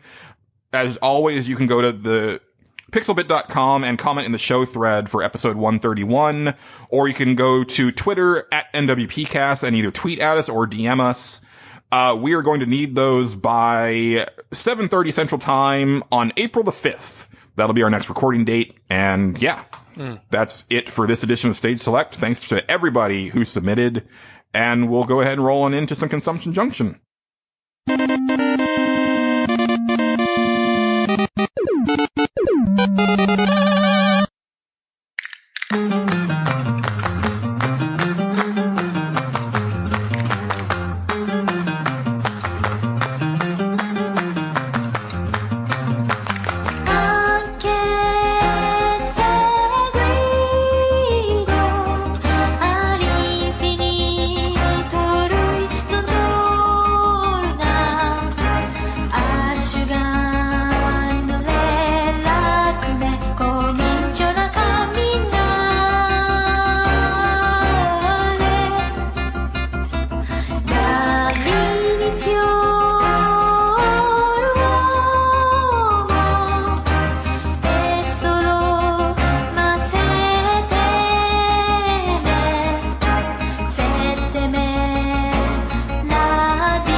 need to go first this time, guys. I normally don't do this, but sometimes I've got an axe to bear, and I just need to do it because usually I'll like kind of truncate my stuff, you know, if the segment's going long, but I gotta talk about this. Right.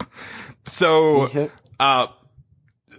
Best Buy recently had like a sale on a bunch of newer games, and you know, they were decent prices, and I was like, let me go see what they have, like, you know, which is kind of dumb because I'm in the process of moving. So the last thing I need to do is like buy more games that I have to pack, right? But whatever. I ended up picking up Resident Evil 7 Gold Edition for PS4 because it was like, I think it was on sale for $30, which was discounted from I think like 40 or 50 normally. And then on top of that, I got my 20% discount. So I think it ended up being like $30, like a little over $30 or something like that. So I was like, cool.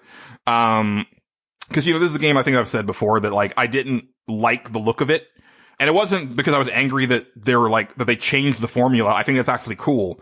I'm interested in the new God of War because they're changing the formula. Right. I think it's important and bold to do that when you have like a long running franchise. Mm-hmm.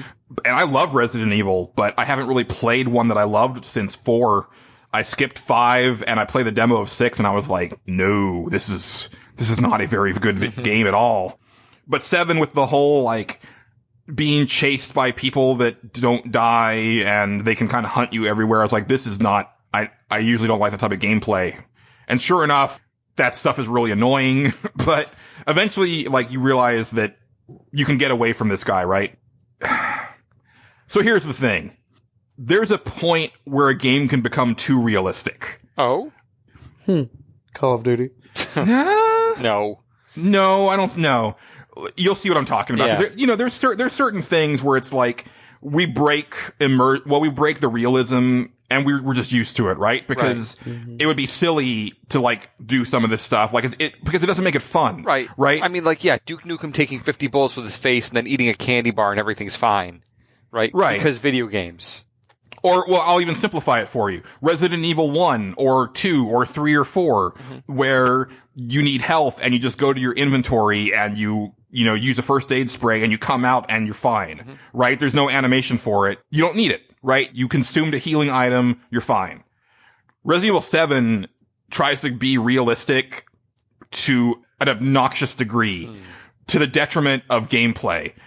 Your character moves hella slow and he does everything hella slow and they're really into their animations for things. Sort of like maybe they were trying to go for like a Dark Souls, like Monster Hunter thing where they're like, we really want you to enjoy these animations that we concocted for you. So this is the Dark Souls of Resident Evil games? No. Okay, good. It's not that because so let me describe to you the first boss battle, which is where I got so angry that I actually broke a controller, which I've never done in my life.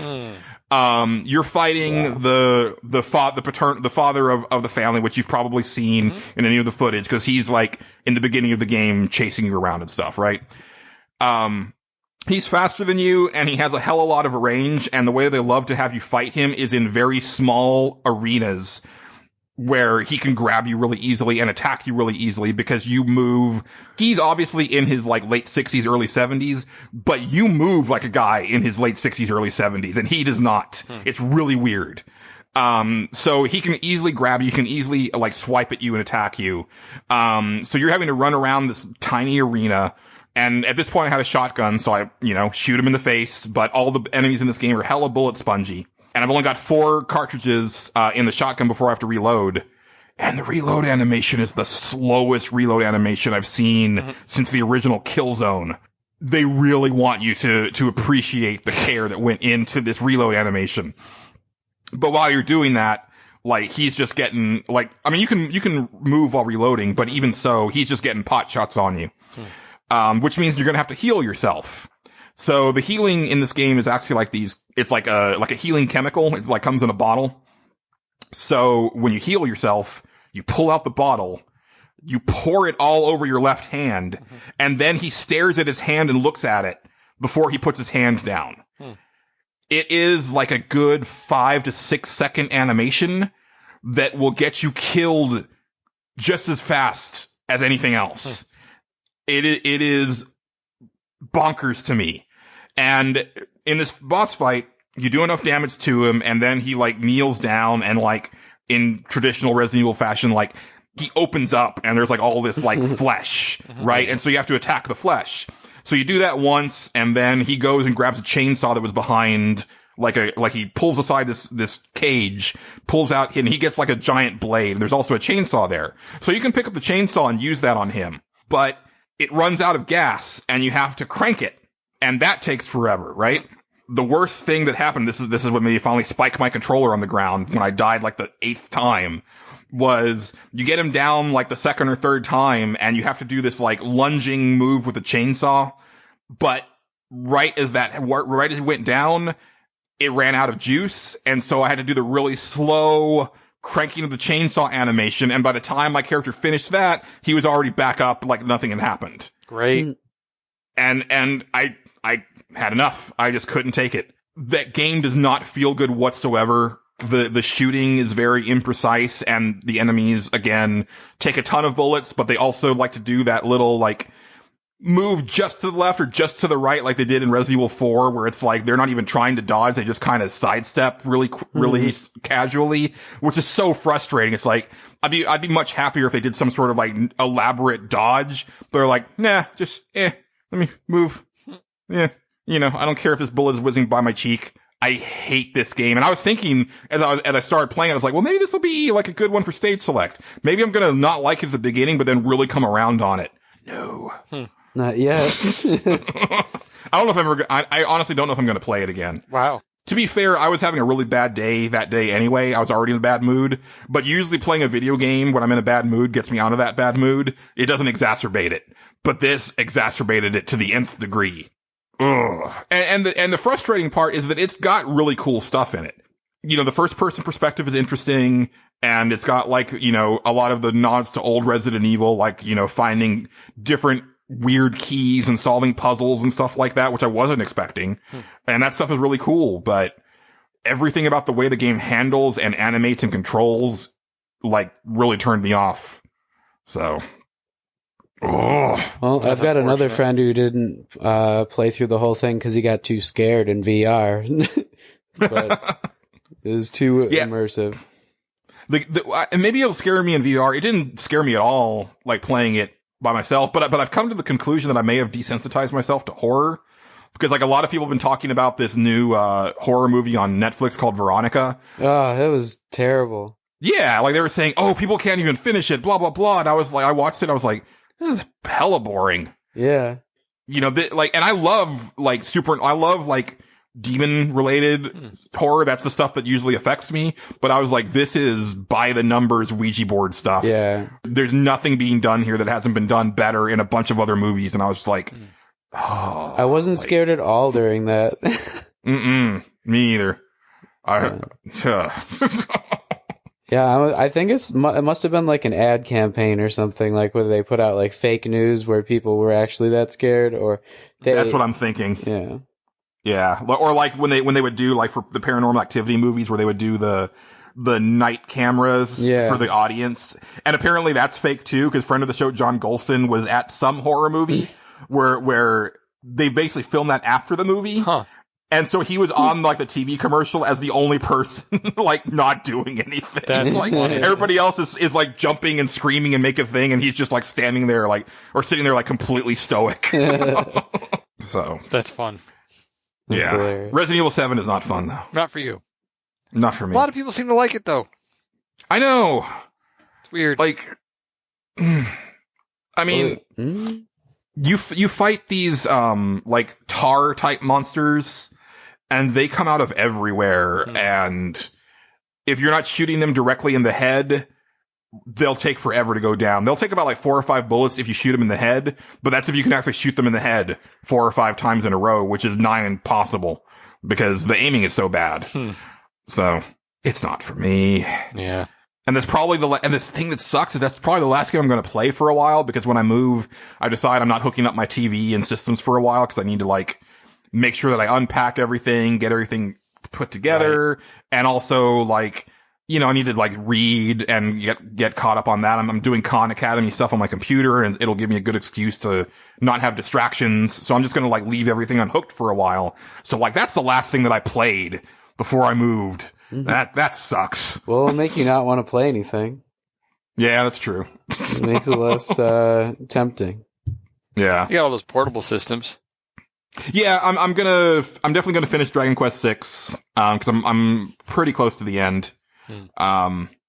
That game, I can understand now why people don't like it as much as the others, because at some point it just gets very confusing on where you need to go next. Like, beyond like games of that type where it's like, wait, I'm just kind of milling about now. I'm just kind of exploring the world and not knowing where to go and just kind of happening on stuff, but it's not stuff that's pertinent to the story. Like, I've kind of, lost interest because I've literally lost the plot. Right. Like, I don't know where I need to be next. So that's about all I've got. All right. Yeah, other than that, I'm just like rewatching all the Marvel movies to re-rank them before Avengers comes out. Almost done. I think Civil War is next.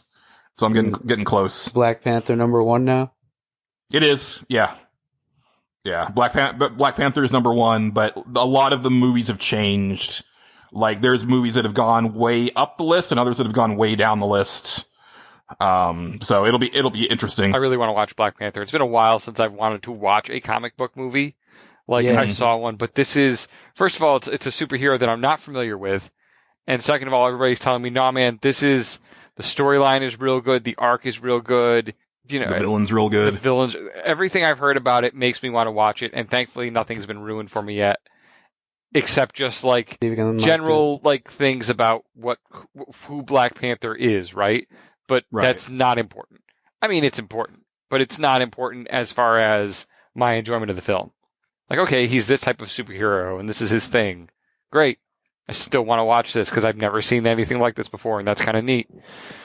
So it's also much more of like a super spy movie than a superhero movie. Other than superhero movies, I'm digging like the new rise of like super spy movies, like the Bourne movies, Salt with Angelina Jolie, Atomic Blonde. These movies where they're spies, but they can do like superhuman things apparently because they're spies. Mm-hmm. And that's more of how I would describe Black Panther, where there's a lot of like cloak and daggery type stuff. Yep. He just happens to have a super suit. Did I tell you I watched them film some of the scenes from Salt from where I worked? Oh, nice. There's a scene where she's jumping around from like one bridge to another.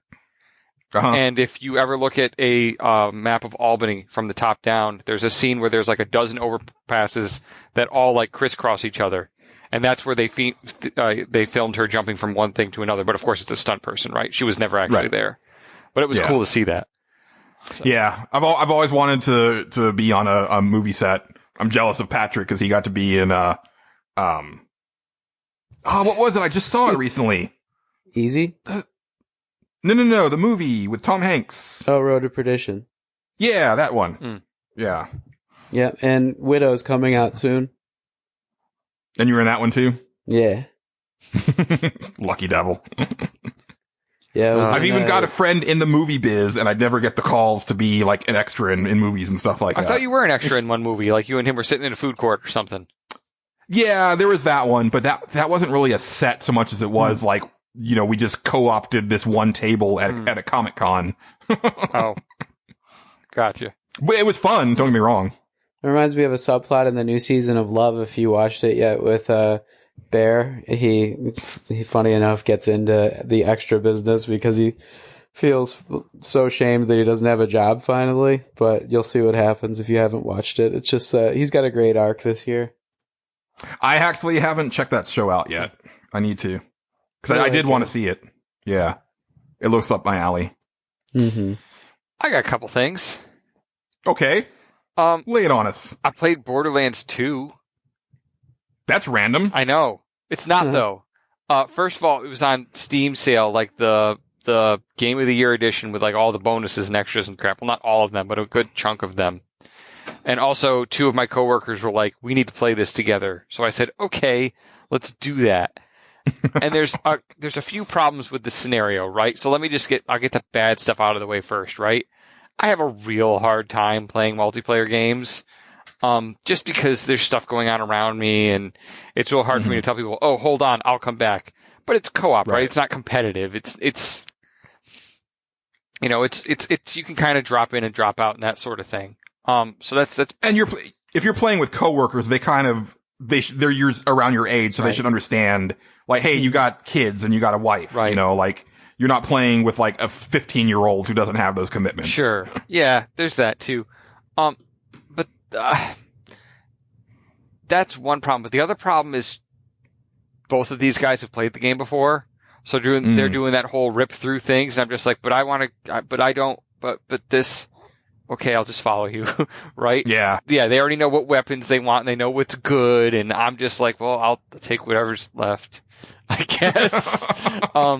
It's no fault of their own, right? They're just not, you know, and I'm not saying anything because I don't want to be that guy, but at the same time, I'm like, I don't think I'm really contributing here.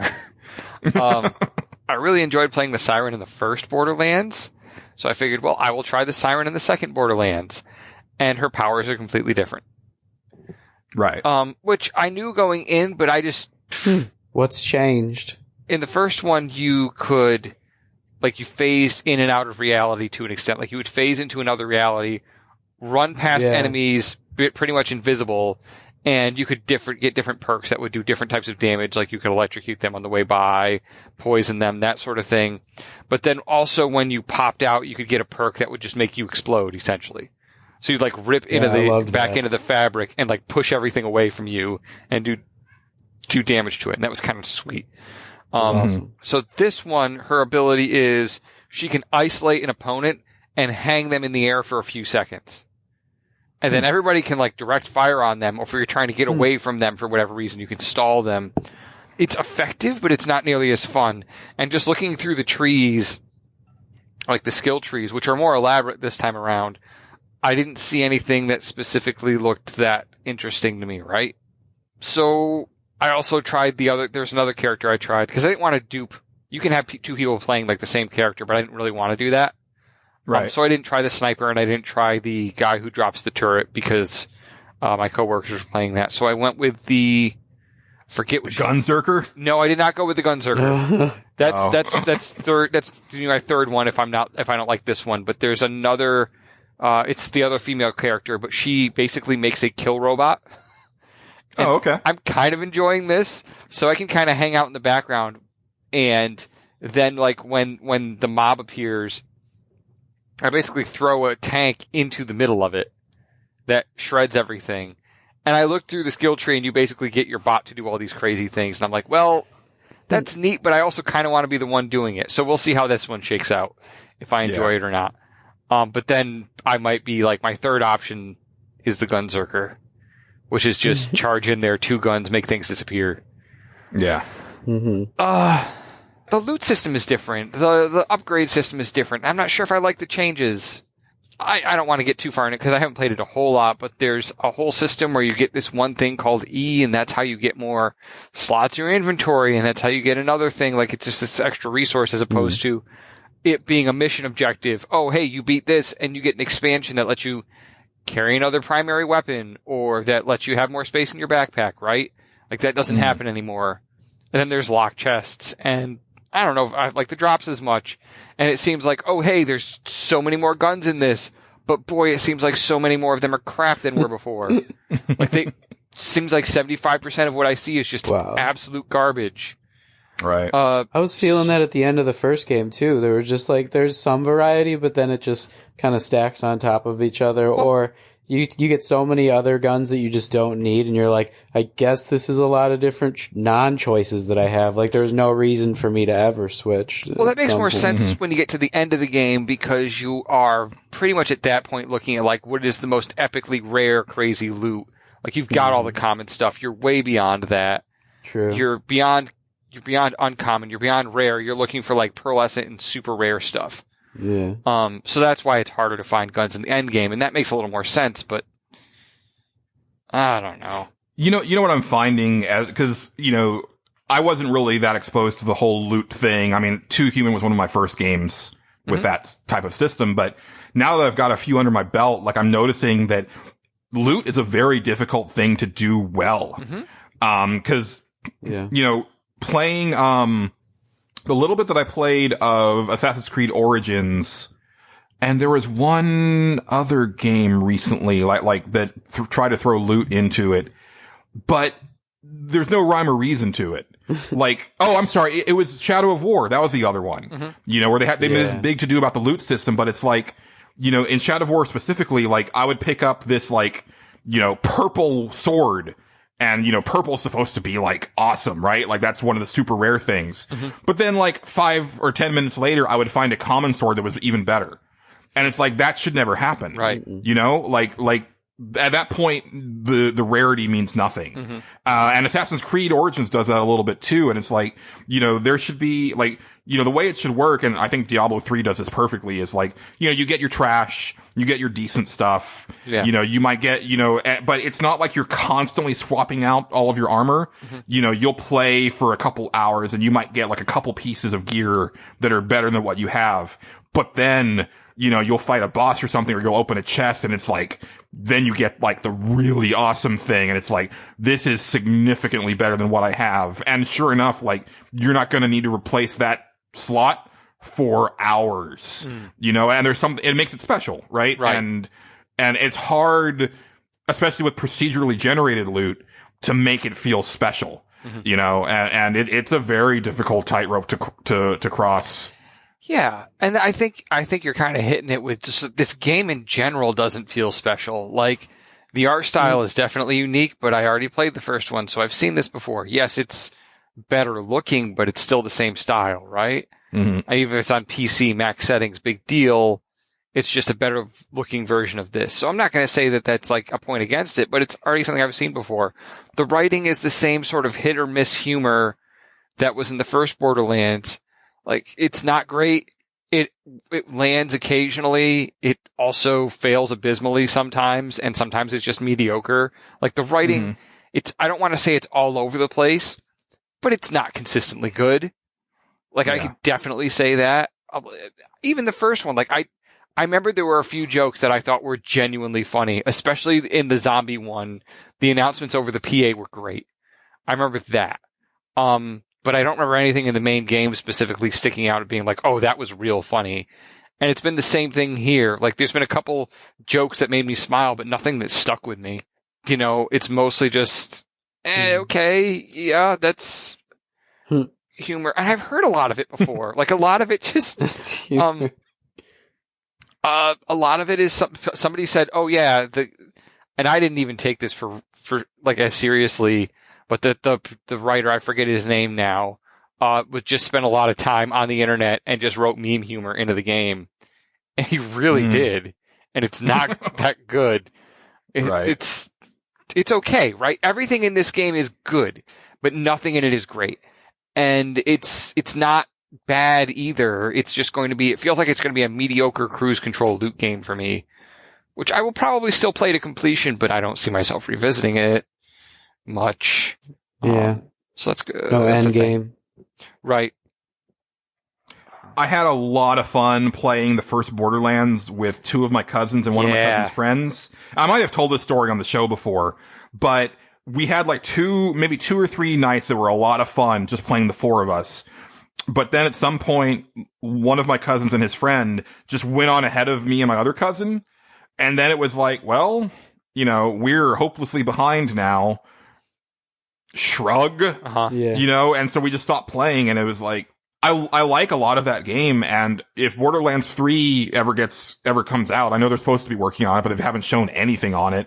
Like, I'd be down for playing it, but again, like, I don't really have people to play with, so hopefully, like, the single player is satisfying enough, like a Diablo 3, where, you know, it doesn't really matter if you're playing with people or not.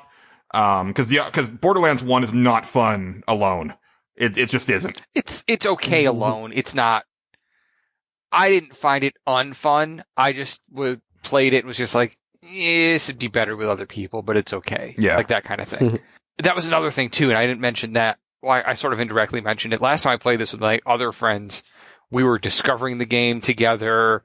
We were all in the same room on separate TVs talking to each other. Like we did the old LAN party thing. That makes a big difference, right? Like I don't like the push to talk chat with people over the internet thing.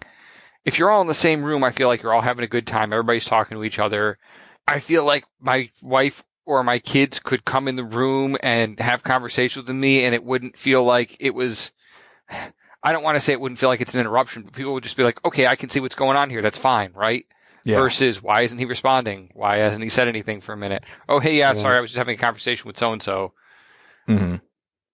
It's not landing like the first one did. Yeah. So, I can talk about something else or we can move on. We're kind of running. Yeah, we might want to move on to Patrick because Angela's going to turn into a pumpkin. Yeah, I am. Because I've actually got something I liked.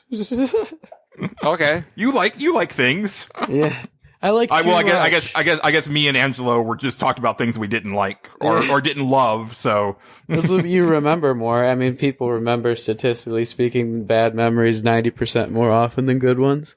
Yeah, I have a list of good things on here too. It was just one of those deals where no, I'm serious. It was just one of those deals with like, well, I just played this, and it's a video game, and these other ones are all board games. So let me talk about the video game. Yeah. Yeah. Well, because those don't come too often from Angelo anymore. They do. It's just, I have one of those and then I have 2 board games. You know, it's what it feels like. Right. So I might actually be playing some board games this weekend. Tomorrow I'm having some friends over for a LAN party and it's going to be great. And I haven't gotten to play as this character yet, but right after this, I'm going to get on Tekken 7 and play as Noctis, which just came out, and I'm very excited about because I've seen like the trailer of all his moves and stuff, and it's like very fluid and cool. I'm just, really excited to have that barrier broken, and there's going to be a lot of other good characters in Tekken 8, 9 in the future, hopefully, in the same vein where they bring other characters from video games in, but like, because Akuma also controls really well, and it's really interesting. He's kind of underpowered, though. In comparison to somebody like Lars or Lee, which is probably the best. I love him, but I'm excited about that and for the weekend. But the game that I played, which we're gonna probably play a lot more of, is like this new sequel to Warhammer Vermintide. Vermintide 2. Oh, yeah. Yes, I want to play that. Oh, it was so fun. I played the prologue and it's like way better graphics than Skyrim, and like it's just very shiny. It's just like everything seems so detailed, but also like the melee weapons that you use have a certain weight to them, even on like a laptop that I was playing on. And so I was pretty excited to get more into it because it's like a system where you pick a class and you want to rerun the game like with friends over and over again to level people up. Or level your characters up. And I just want to make sure I understand this correct, because this is kind of, it seems to solve one of the problems I had with Borderlands, which is that nobody gets drops mid-game. They all get drops at the end of the game. So there's nobody like, oh shoot, I needed that gun, but then that guy got it and I don't really want to ask for it. Like none of that. Mm-hmm. It's all like at the end of the game, you get these boxes that you acquired throughout the thing somehow. Right. Am I right? Yeah. Yeah, and then you want to run it again because of that. Yes. This game looks like it freaking nails it. Is this only PC? Because a lot of people have been talking about it. Yes. Okay. As far as I know, it's only PC. It might be coming to consoles, but it's only PC right now, right? Right. I mean, I think so. I didn't play it on Mac even. I just played it. My friend gave me the PC after we were done with like our group project for the day, and he was like, wait, but this is what I've been thinking about the whole time. You got to play this, Patrick. And how many classes are there? Oh, I'm sorry. It looks like it is on PS4 and Xbox. Oh, good. Was there 6? Not enough. It's the Warhammer universe, and they've got so much to work with. But I'm sure that'll come in time. It's a new game. My only worry, and I say worry, but you're not done talking about it yet, is that one, it's first-person melee, but frantic. And I'm not, that seems like a tough thing to pull off. If they pulled it off well, awesome. It just looks to me like, man, that's going to be a weird thing to get used to playing. The other thing is it's not 40K, but what can you do about that? Does it have that Skyrim issue, Patrick, where it's like, you're swinging a sword, but it doesn't really feel like the sword is connecting with the enemy, because that's my problem with like most Bethesda games. Yeah, no, although I will say Skyrim is better. I think it had more to it, but you also like don't have to play it as that the whole time. I think there's ranged weapons for a ranger, and there's like a Waystalker class, but yeah. I don't really know too much what they do yet. Well, there's ranged weapons, but one, they're prohibited based on how much ammo you have. You are going to run out, like, very quickly. They're kind of situational, right? And then the other part of that is it really feels like I've been doing research on it, right? I've been looking into it and that sort of thing. It seems like the game really pushes you to use melee a lot. Yeah, I think it's more of a melee type game. You get dropped into a battle arena, and this one overseer is like talking about these monsters that he's going to sick on you. And that reminds me of a Witcher 3 dungeon level where you're trying to save this one king, but then the king like puts you in like a almost exact replica of the dungeon in the beginning of this game. So it was kind of giving me deja vu, but it's first player and more range stuff to begin, or more melee stuff to begin with. I'm given a big mallet at the beginning of the game, and it felt more like it was hitting stuff pretty hard with some blood splattering out. So good. That was nice. Yeah. And I was wondering though, what's the difference between Warhammer and 40K? Because it's not really so clear to me. Oh, that's cool. So Warhammer is sort of super dark high fantasy, but a different spin on it, right? So you've got elf-like creatures, you've got like witch hunters, but it's all set in that sort of swords and sorcery, magic and crossbows and bows and arrows type of era/universe, a little bit on the medieval side. Yeah, right? I did notice that, and I was like, what about Space Marines? So that's 40K. 40K is giant spaceships that are kind of like floating Gothic cathedrals, and Space Marines in armor that looks like super bulked up medieval armor, but it's not. 40K is its own thing, and 40K is a lot more like laser swords and guns that shoot this chemical that like melts steel and crazy stuff like that. But it's still the same universe, right? Just like far removed, by time. Right. One is far past, one is far future. Awesome. Okay. I believe they're the same universe. Because all I've played is like, Warhammer Space Marine, and that, I was like, okay, but I'm fighting orcs. Like, these are clear, they call them orcs. Well, that's what's funny is the orcs in 40K, I do not, I don't know. So let me on that. I don't think they're the same thing, just based on the lore that I know from 40K. But maybe they are. I don't know. Yeah, and this one does have 5 classes, so I'm sure there's a lot more to work with, but a lot of those classes may not have even been invented yet before 4,000 or 40,000 years into the future. Well, there's a lot of classes in classic, there's a lot more classes in classic Warhammer too, like Warhammer Fantasy. Or, well, then you can get into, is it Warhammer Fantasy or is it Warhammer Age of Sigmar? Because there's 2 different of the fantasy era type Warhammer ones. What's Age There's a reason why this thing has been around for a long time. This has been around since I was a small child. Yeah. So Warhammer Age of Sigmar is kind of their, not really reboot, but basically they killed off the original world, and they have another world that the survivors have started on, and that's Age of Sigmar. It was basically an excuse for them to kind of rework the entire way that the tabletop game works. If I don't know if you follow that, because their bread and butter is actually their tabletop game. Yeah. So yeah, and all I know about is that the miniatures are hella expensive and hella awesome, dude. They're crazy looking. Like I'm not even into miniature combat games, but just the level of detail on those things is freaking mind blowing that they can do that. What they can do with plastic these days. So.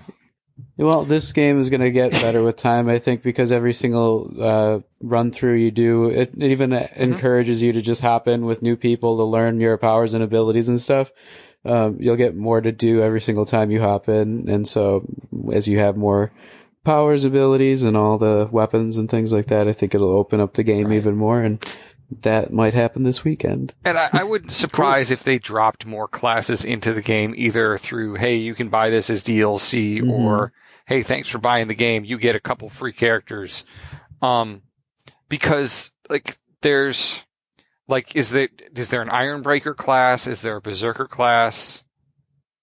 Because those are definitely classes in classic, like in Warhammer. I know there's a Witch Hunter. Mm-hmm. There's a wizard.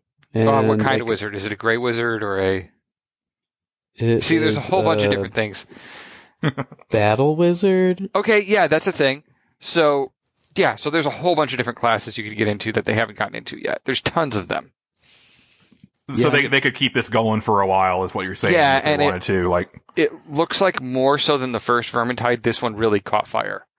I hear a lot of people talking about it. Ton of people talking about this one to the point that because I had heard of Vermintide, but honestly, like I thought Vermintide was an RTS. Oh.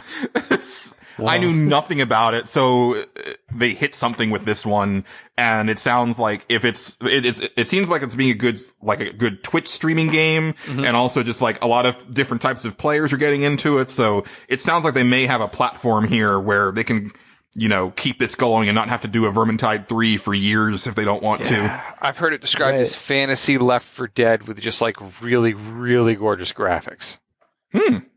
Like there's a scene that classes I didn't get to try are also very different from each other. Like the Waystalker is like a Scottish elf. Yeah, that's a thing. The accent is great, isn't it? Did you hear that one? Not yet, no. Oh, okay. I mean, I only played it the one time with the one class. I think it was like a dwarf who had axes and ranged weapons, but yeah, we'll see. Very good. Yeah. But yeah, I remember seeing the one scene where like the guy was walking down and there were like these fissures in the wall and you just see these ratmen like just pouring out of them. Like it's some kind of a portal or something. And I'm like, this game is freaking gorgeous. It's a real good looking game. Yeah, definitely. So. Well, speaking of rats and considering the length of the show so far, we should probably hop into PAK WATCH. What do you say, guys? I think we should. I agree. Yeah.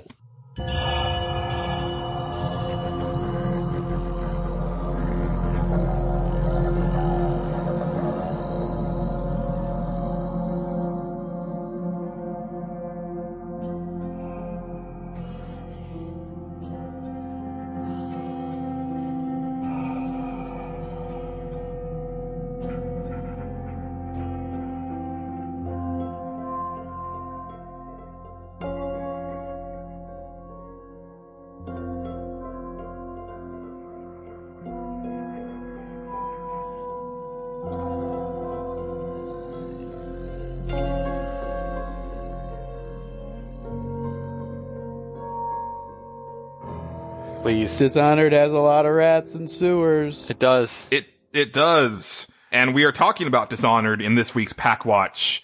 Developed by Arcane Studios and published by Bethesda. It was released October 9th, 2012. Originally for Xbox 360 and PS3. I think PC came out at the same time. It's directed by Raphael Colantonio and Harvey Smith and produced by Huegs Tardif and Stephen Hurd. I remembered the intro stuff now. It also has a Metascore of 89. It did really well with both reviewers and fans. I will let you kind of kick this one off, Angelo, because Dishonored is like your baby. Yeah. I was super hyped for this game from the second I saw it because it just immediately looked like it was calling back to Thief. And we've already talked about how much I love Thief many times on this show. Like just even some of the stylistic decisions they made, locked in first person, the way that the perspective worked when you did various things, picking up little coins off of stuff, right? Like just all of these things were just nods to, yeah, we really like Thief 2, you guys, and we're trying to do good by Thief fans. And I think they did all right by Thief fans, if I'm going to be totally honest. It is not a Thief game. They never said it was a Thief game. They just said they loved Thief and were inspired by it, right? Right. So anybody going to this game looking for Thief 4, don't. Go to this game looking for Dishonored.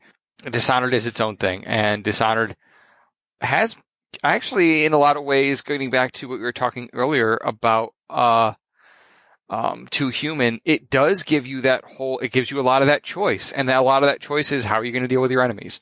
Are you going to, because you can go in there and murder your way through everything, Or you can lay low, try not to murder people as much as possible. Maybe give them a little tap, tap, taparoo on the back of their head and put them to sleep for a bit. It's really interesting that the world actually turns more chaotic when you kill more people. And that definitely changes the state of the levels that you play in the future, as well as not so much the story arc, but the way the story arc resolves, right? The kind of ending you get, essentially. Right. Yeah, like more rats and more like filth and more aggressive things. The city itself gets I believe the environment becomes more aggressive towards you. There's a really awesome art designer who was on it who contributed to that. The guy's name is Victor Antonov, and he actually also did the art for Half-Life 2, which is, I think, one of the best things in that game. And you can kind of see it's come to life with another evolution on that kind of dystopian City 17 society. Well, that and I don't think he did the art for Team Fortress. What's the new Team Fortress? The Half-Life 2. Team Fortress 2? Team Fortress 2? Is that the one that was based on Half-Life 2 engine? Yeah. The exaggerated facial features that you see in I don't know if it's the same artist, but there's a real strong kind of parallel between that and like the exaggerated facial features in Dishonored, I think. It would not surprise me if they were the same person. There's story to it, but really the game is a combat puzzle in a sense. You need to accomplish objectives. You go to a specific scenario. You're locked into a place on the map, point A to point B, or do thing X and get to point Y. I don't know, depending on the mission. And you have lethal and non-lethal ways to resolve all of them. And some of those non-lethal ways are fates worse than death, which I find interesting. Super dark ways to resolve this stuff. But always very fitting, right? I found them to be very fitting. Sort of people getting their just desserts, if you will. Well written, well outlined, but not perfect, right? I would say like the sort of in the 80s range is probably a good place for that game to land. It is not a perfect 10, as much as I love it, because it's got some flaws, right? Oh, yeah. So the first flaw I found is I was going non-lethal from the beginning because I wanted to play this like Thief, and I, halfway through the game, pretty much maxed out all my non-lethal abilities, enhancements, and had nowhere to go. And I was specifically not putting points into lethal options because I want to not use them, right? I didn't even want to like give myself that option. Right. So I ran out of ways to grow. And then I don't remember where it was, but I kept getting to a point where I was save scumming because enemies were spotting me and I could not figure out how they were doing it. And this happened 2 or 3 times. And it was at one very particular level where that kept happening. And this is not a type of game that I'm not good at, right? Like I can confidently say that the game was not communicating something. Either the game was not communicating something to me that it really, really, really should have been, or it was straight up glitching. Right? It was one of those two things. And it sucked all the wind out of me. Like I just kind of willed myself through that game after that. Because it sucked all the excitement out once I realized, oh, and there was one more thing. There was definitely a bug that I encountered very early on that robbed me of the achievement for ghosting the game. Oh. Yeah, that kind of sucked. I did it anyway, but I was freaking pissed. Yeah, I saved outside of a building, went into a building, the alarm, NPCs came into the room, and regardless of where I was, even if I wasn't in the room, set off the alarm. Wow. So they were just on a script to, no matter what I did, walk into a room, set off an alarm. Reloaded the entire level, got nowhere near it, went into the room to trigger a scripted event, left the room, jumped out a freaking window. There's no way they saw me because they kept talking in there. And then after the dialogue was over, they all freaked out and hit the alarm, even though I wasn't in the room for like the last 2 minutes. It was weird. It was freaking broken, and it happened to me twice, so I got real mad. But then I just finished the game, and I said, no, I ghosted it. And I'm not going back and getting that achievement. So with that, those two things kind of like really made this a difficult game for me to go, wow, I loved every ounce of that experience. 10 out of 10. would play again. It was more like, well, yeah, I'm glad I got to sort of revisit a lot of the things I loved about Thief, but got issues. Yeah, I really enjoy stealth games. I'll admit that I'm not the best at stealth games, but I enjoy them in the sense that I think stealth games, almost more than any other like single player game, they're games of systems, right? And it is you like exposing those systems and playing with those systems, and it's less about immersion in a world as much as it is about you screwing with it. Yes. You know? And so there's certain things that have to happen for a stealth game to work that way. You need to have enemies that are kind of a certain, like just dumb enough for this to work. Like that, I think that's key, honestly. If an enemy is looking a certain way, they better not have peripheral vision, because, I mean, you would have that in real life, but you kind of, in a stealth video game, you're counting on them not seeing you unless they're like looking straight at you, right? Right. And, you know, like you have to be able to rely on the fact that, unlike real life, you know, these enemies are patrolling a very scripted space. You know, like, this guy's gonna go from here to here, and then he's gonna stop here, look around, and then go back, you know, and he's gonna keep doing that, right? Unless you get him outside, like, if you break him from his cycle to get him off of his path, but he'll still go back to it once, you know, he thinks everything's fine. Dishonored doesn't seem to do either of those things. Like, the enemies are a little bit hyper aware, and I had this problem with Horizon also, where it's like, it seems like if they're suspicious of you, they go from suspicious to alerted almost immediately. Like, it's not a very gradual thing, but also as soon as one enemy is alerted, everybody comes. And I kept running into situations where I'm sneaking up on this guy. I'm like right behind him, and then but he saw me somehow, even though he was looking straight ahead. And so that would really frustrate me. And the other thing was that I could never really figure out, and maybe I wasn't being patient enough, but maybe I could never figure out like the routes. Cause like, I'm sneaking up on this guy. I got him. I'm choking him out just as some other guard comes through a door, and then all hell breaks loose. And that's another thing is, you know, Angela, like you, I wanted to play non-lethal because I feel that's the more stealthy thing to do. Right. And also because like the game, it almost punishes you for being bad at it by making it harder, because the more chaos there is, the more rats there are, and the rats will mess you up in no time. I learned that the hard way. But as soon as you get into a situation where the enemies are alerted, all you can do is just start like knifing fools left and right. Like, unless you have a whole bunch of sleep darts in your crossbow, but if you're like me and you keep screwing up, you run out real fast, and then it's just like, all right, stabby, stabby, stabby, all over the place, you know. And I don't like this game, and I really want to. Like, it's funny. So the whole point of PAK Watch is that, you know, these are games that we've played a lot and know a lot about. And I thought I had played a lot more of this game because I know so much about it. But I think a lot of it comes from podcasts and reviews and YouTube videos and stuff. Because turns out when I bought it on 360 back when it came out, I didn't get past the training level. Oh no. So I played it again, cause I got it for free with Dishonored 2.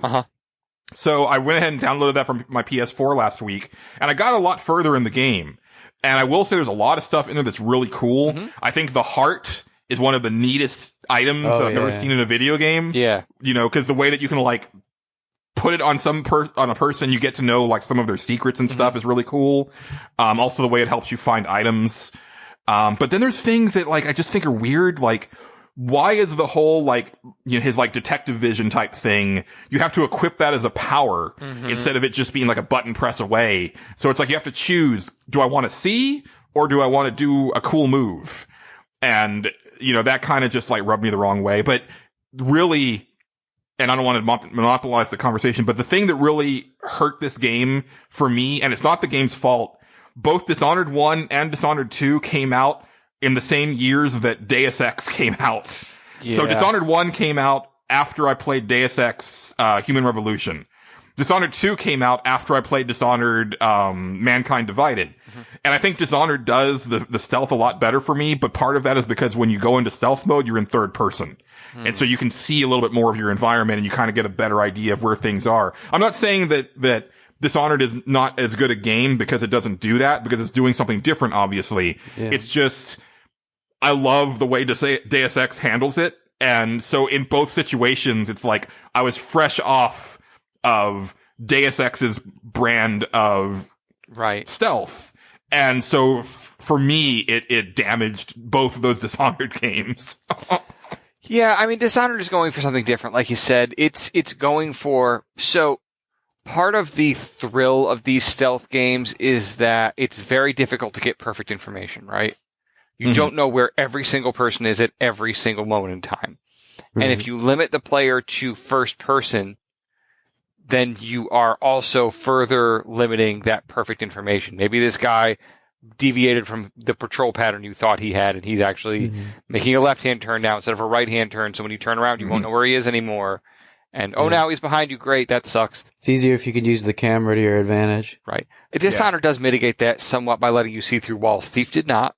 Thief made you have to use your ears. It had excellent directional sound. Better than Dishonored did. But Dishonored did the, see-through thing, made it more visual. There's cases for or against both of those, and I think I went into that before, and I don't necessarily need to drudge that up, but it comes down to that they were going for different things, right? I sort of don't get why they go for it. I understand in like a game like BioShock why you do or don't harvest the little sisters, but I understand like from an assassin's idealistic point of view that you would never want to do something lethal if you don't have to. But wait. Say that sentence again. From an assassin's point of view, you don't want to kill people? Is that what you just said? You don't want to do it lethally if you don't have to. You want to get them, usually you take them alive or something and bring them back to the person that Okay, but the whole point of an assassin is that they assassinate. Right, you could do that. And I mean, he's an assassin, right? But so I'm not sure why he would really feel that much about it and why the world would be more chaotic because of it. But why does it really integrate into the story in the end? Is it just like a fun gameplay mechanic, or does it really have something to do ideologically with whoever this outsider is? And I don't know. Yeah, the outsider's a whole nother thing, and I don't think they ever really explained what the outsider is. It's obviously not human, even though it looks human. And it's sort of a demigod of some kind, is what it seems like, right? It's very mysterious. I don't really get it. But it's kind of cool in that way. I like that they don't spell it out for you. I like that it remains, what is this? And I don't know if there's some stuff with the outsider going on in some of the DLC for the second one, and maybe they get a little more into it. And I guess that's fine. You can only keep the mystery up for so long, but there's a much more supernatural bent to, Thief actually went to very supernatural places. I don't even know why I said that. But there's a supernatural bent to this game that doesn't go too far, I don't think, which I kind of appreciate, right? You've got some real weird stuff going on, but at the end of the day, you're still sneaking up on fools and taking them out one way or the other. I will say that I appreciate the way that there's a lot of, text files and journals and stuff that will give you clues for side quests and missions and stuff like that. But there is way too much of it by half. Because I was reading it, okay, this is some pretty interesting lore. This is pretty neat. But then it was getting to a point where every 10 feet, there was a bunch of text that I had to read. And I just started skipping it. And then I started realizing, these are actually pertinent to what I'm doing right now. And it's nice that they save the important bits in your mission notes. But it's there can be almost too much lore sometimes in some games. And it's not that the world of Dishonored isn't something that I want to learn about, but I think I want to learn about it by seeing it or having people talk about it instead of here's another guy's journal. Oh wait, here's another of his journals 2 feet away. He didn't keep it in the same journal for some reason, but here's more of him talking about the world. What are we in, Riven? Yeah. And it is an interesting world, right? This whole idea of running on whale oil and, these whales being whales, but also being somewhat sea monstery too. I don't know if any of these ideas really go home to roost though, right? They're there, they're good background, and they're setting a tone for sure. They're even setting a narrative tone, but none of them really come to the forefront except for just the drama between Corvo and, you know, the Empress and the Empress's daughter kind of thing. Right. And that is one, like, I didn't find a lot of, like, super interesting, like, tidbits about this game, but one of them I think is pretty interesting is that they originally wanted this game to be set in medieval Japan. Yeah. But they cut that really early because they just didn't feel that it would, like, fit with being able to market it to, like, a worldwide audience. I think now that game totally would work super well, but maybe back in like 2010 when they were starting development of this or whatever, maybe not so much. But then they moved it to London during the plague. So, you know, and then they're like, you know what? Let's just make our own world. Right. So, and I think that was the correct choice. I think that Dishonored stands out from a lot of games because of its interesting take. Like it almost feels like London in the past. It's Victorian times, you know? It's Victorian. But not. Yeah, but it's Victorian, but in like an alternate universe. Yeah. And I think that's pretty neat. Well, I heard the term whale punk, which no, please don't. But also, I understand why they would say that, right? Because it does have that steampunk-ish. You know, I could see there's a little bit of this and a little bit of that and a little bit of the medieval mystic Far East, you know, like you were saying, like the Japanese Empire stuff. You can still get an undercurrent of that. Right. There's still an undercurrent of that. There's definitely the plague stuff. There's definitely the Victorian / steampunk Europe stuff. There's the whole idea of whale oil as sort of a fuel. It's cool. It's a very cool idea. There's a lot of disparate elements, but it never feels like a hodgepodge, which is really cool. Right, you know, like it feels cohesive, even though there's a lot of little bits and pieces of other things. Right. It's funny, like one of the bonuses for the game you could have gotten was like a whale oil USB lamp. Jeez. That's funny. Yeah, but I like how there's like a different currency of electricity, just like in steampunk, except, you know, it's its own thing too. Right. I want to give it another shot. I think I might actually give Dishonored 2 another shot because I think, you know, the thing that sold me on Dishonored 2 at that E3 was like the different powers that were like a lot more crafty than the stuff that you got in the first Dishonored. And I think that your character talks, but maybe it's only during the first cutscene because both Corvo and I guess Emily have like voice dialogue at the beginning. But then I want to say that I'd picked Emily and then she all of a sudden like clammed up. So I don't know if it's like they only talk during cutscenes, but not any other time. Yeah. Cause you know me, I really dislike the whole silent protagonist thing in video games. Also just the idea of playing as Emily is cool. Like, the girl that you know, more or less rescue in the first game becomes like, obviously, like a badass protege. some freaking cool stuff because here she goes and she's pretty good at this. You know, that sounds great. I will say, kind of before we get on into listener comments, they had a lot of big names for the voice acting in this game, but I don't think the voice acting is very good. It's okay. They had big I like names. the one guy from Mad Men. Yeah, that's the funny thing. If nobody told me, and I'm usually pretty good at picking out voices. Like if nobody, I didn't know Susan Sarandon voiced that one crazy lady until somebody told me. Oh shit! I could totally hear Susan Sarandon. I can now that somebody told me. Yeah, I couldn't hear it when she did it, but I also wasn't necessarily looking for celebrities. I was just sort of listening to the game, right? Now the funny thing is I swear if I'd heard another video game voice actor like the guy who did the voice of Master Chief, because I pulled him out of Septerra Core when I went back and played that, or the guy who did Grimoire Weiss, when I heard him in another game, I forget which one. Like, okay, I recognize you from other video games. It's almost like movies and video games occupy separate voice compartments in my brain, and the two haven't been taught to meet yet. Sure. Well, and I think, at least for me, like, you know, I prefer it in video games when they don't try to get a lot of big names because it's a different type of acting, and I find that a lot of, like, screen actors, some of them do it very well, but others don't. But, you know, you had Chloe Grace Moretz playing Lady Emily. You had Lena Headey from Game of Thrones playing Callista Kurnow. And apparently Carrie Fisher is in the game on the loudspeaker. Yes. I heard so that's pretty that. cool. Okay. Which is kind of great. Yeah. Yeah, and I kind of, I don't know how famous this story is, and for the life of me, I can't remember which Studio Ghibli movie it is, but there was a Studio Ghibli movie that was released over here where they did their whole thing. They got the voice actors. They made the game, but then Studio Ghibli entered this sort of partnership with Disney, and Disney re-released it, but they got big name voice actors to do the voices, and they did that multiple times for Studio.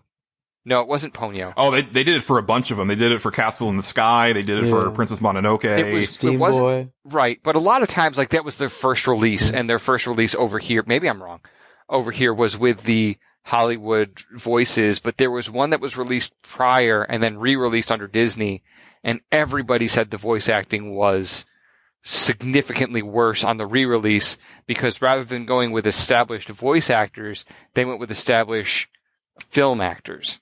And it is a completely different set of skills. Yeah, I mean, I love me some James Van Der Beek, but he is god-awful as the main character in Castle in the Sky. So, yeah. It's a different set of skills, and, right. It's almost, if you're, like... Sorry, go on. I was just gonna say, like there's a few people who can cross over and do both expertly well, and then others that struggle. Right. And I think it's why Rockstar has moved away from getting celebrities. Cause if you remember, like, back in the heyday of the PS2 GTA games, it was all celebrities all the time. Right. And then I think come Red Dead Redemption, they were like, nah, we're just gonna use voice actors. Right. Yeah. And it's like, there's a difference between, like, stage acting and screen acting too. Like, if you're on a stage, you have to be over dramatic for the people in the back row to see you. You have to project your voice, versus on a screen, you're all mic'd. And you can be more subtle because your picture's very blown up for everybody to see. It's let people have their talents and keep them separate. Let's have. It's okay. We can build famous voice actors. We can do this, and I'll bet there's some crossover between. I'll bet you'll find there's crossover between very good voice actors for, say, anime or other cartoon work, right? And video games. I'll bet you could make that transition. Oh yeah, I mean, if you look at any. If you look at any, like, anime, like, voice actor, they're gonna have a ton of video games in there as well. Yep. And vice versa. It's pretty cool. Right. I'll bet that's an easier sort of bridge to cross than going from film or stage to video games. Yeah. So. Yeah. We only have a couple comments. Well, we had a lot of comments, but they all boiled down to, I didn't really play Dishonored. So, over on Twitter, Philip at PG Becker says, I think that you guys know that I'm a big Dishonored fan, so I'll try to keep this relatively brief. With the way that Dishonored was marketed, I was led to believe that the correct way to play the game was stealthily and low chaos. After 15 to 20 hours, I wanted to see how the game changes if you play high chaos. Let me say that sprinting through the game, killing absolutely everything was so satisfying that high chaos is canonical to me. Plus the worst ending almost felt perfect. I inadvertently went high chaos in the first mission when I played it, like, last week on PS4, because I was hitting the wrong button for stealth. Like, when I would get behind a guy, I thought that I was, like, doing the knock him out, but I was knocking him out forever. Forever sleep. Yes. Very stealthy. Lastly, we have a very excellent one from Mike Fallick of the Let's Start a Cult podcast on Twitter at Big Little Weasel. He says, fuck me running, I love Dishonored.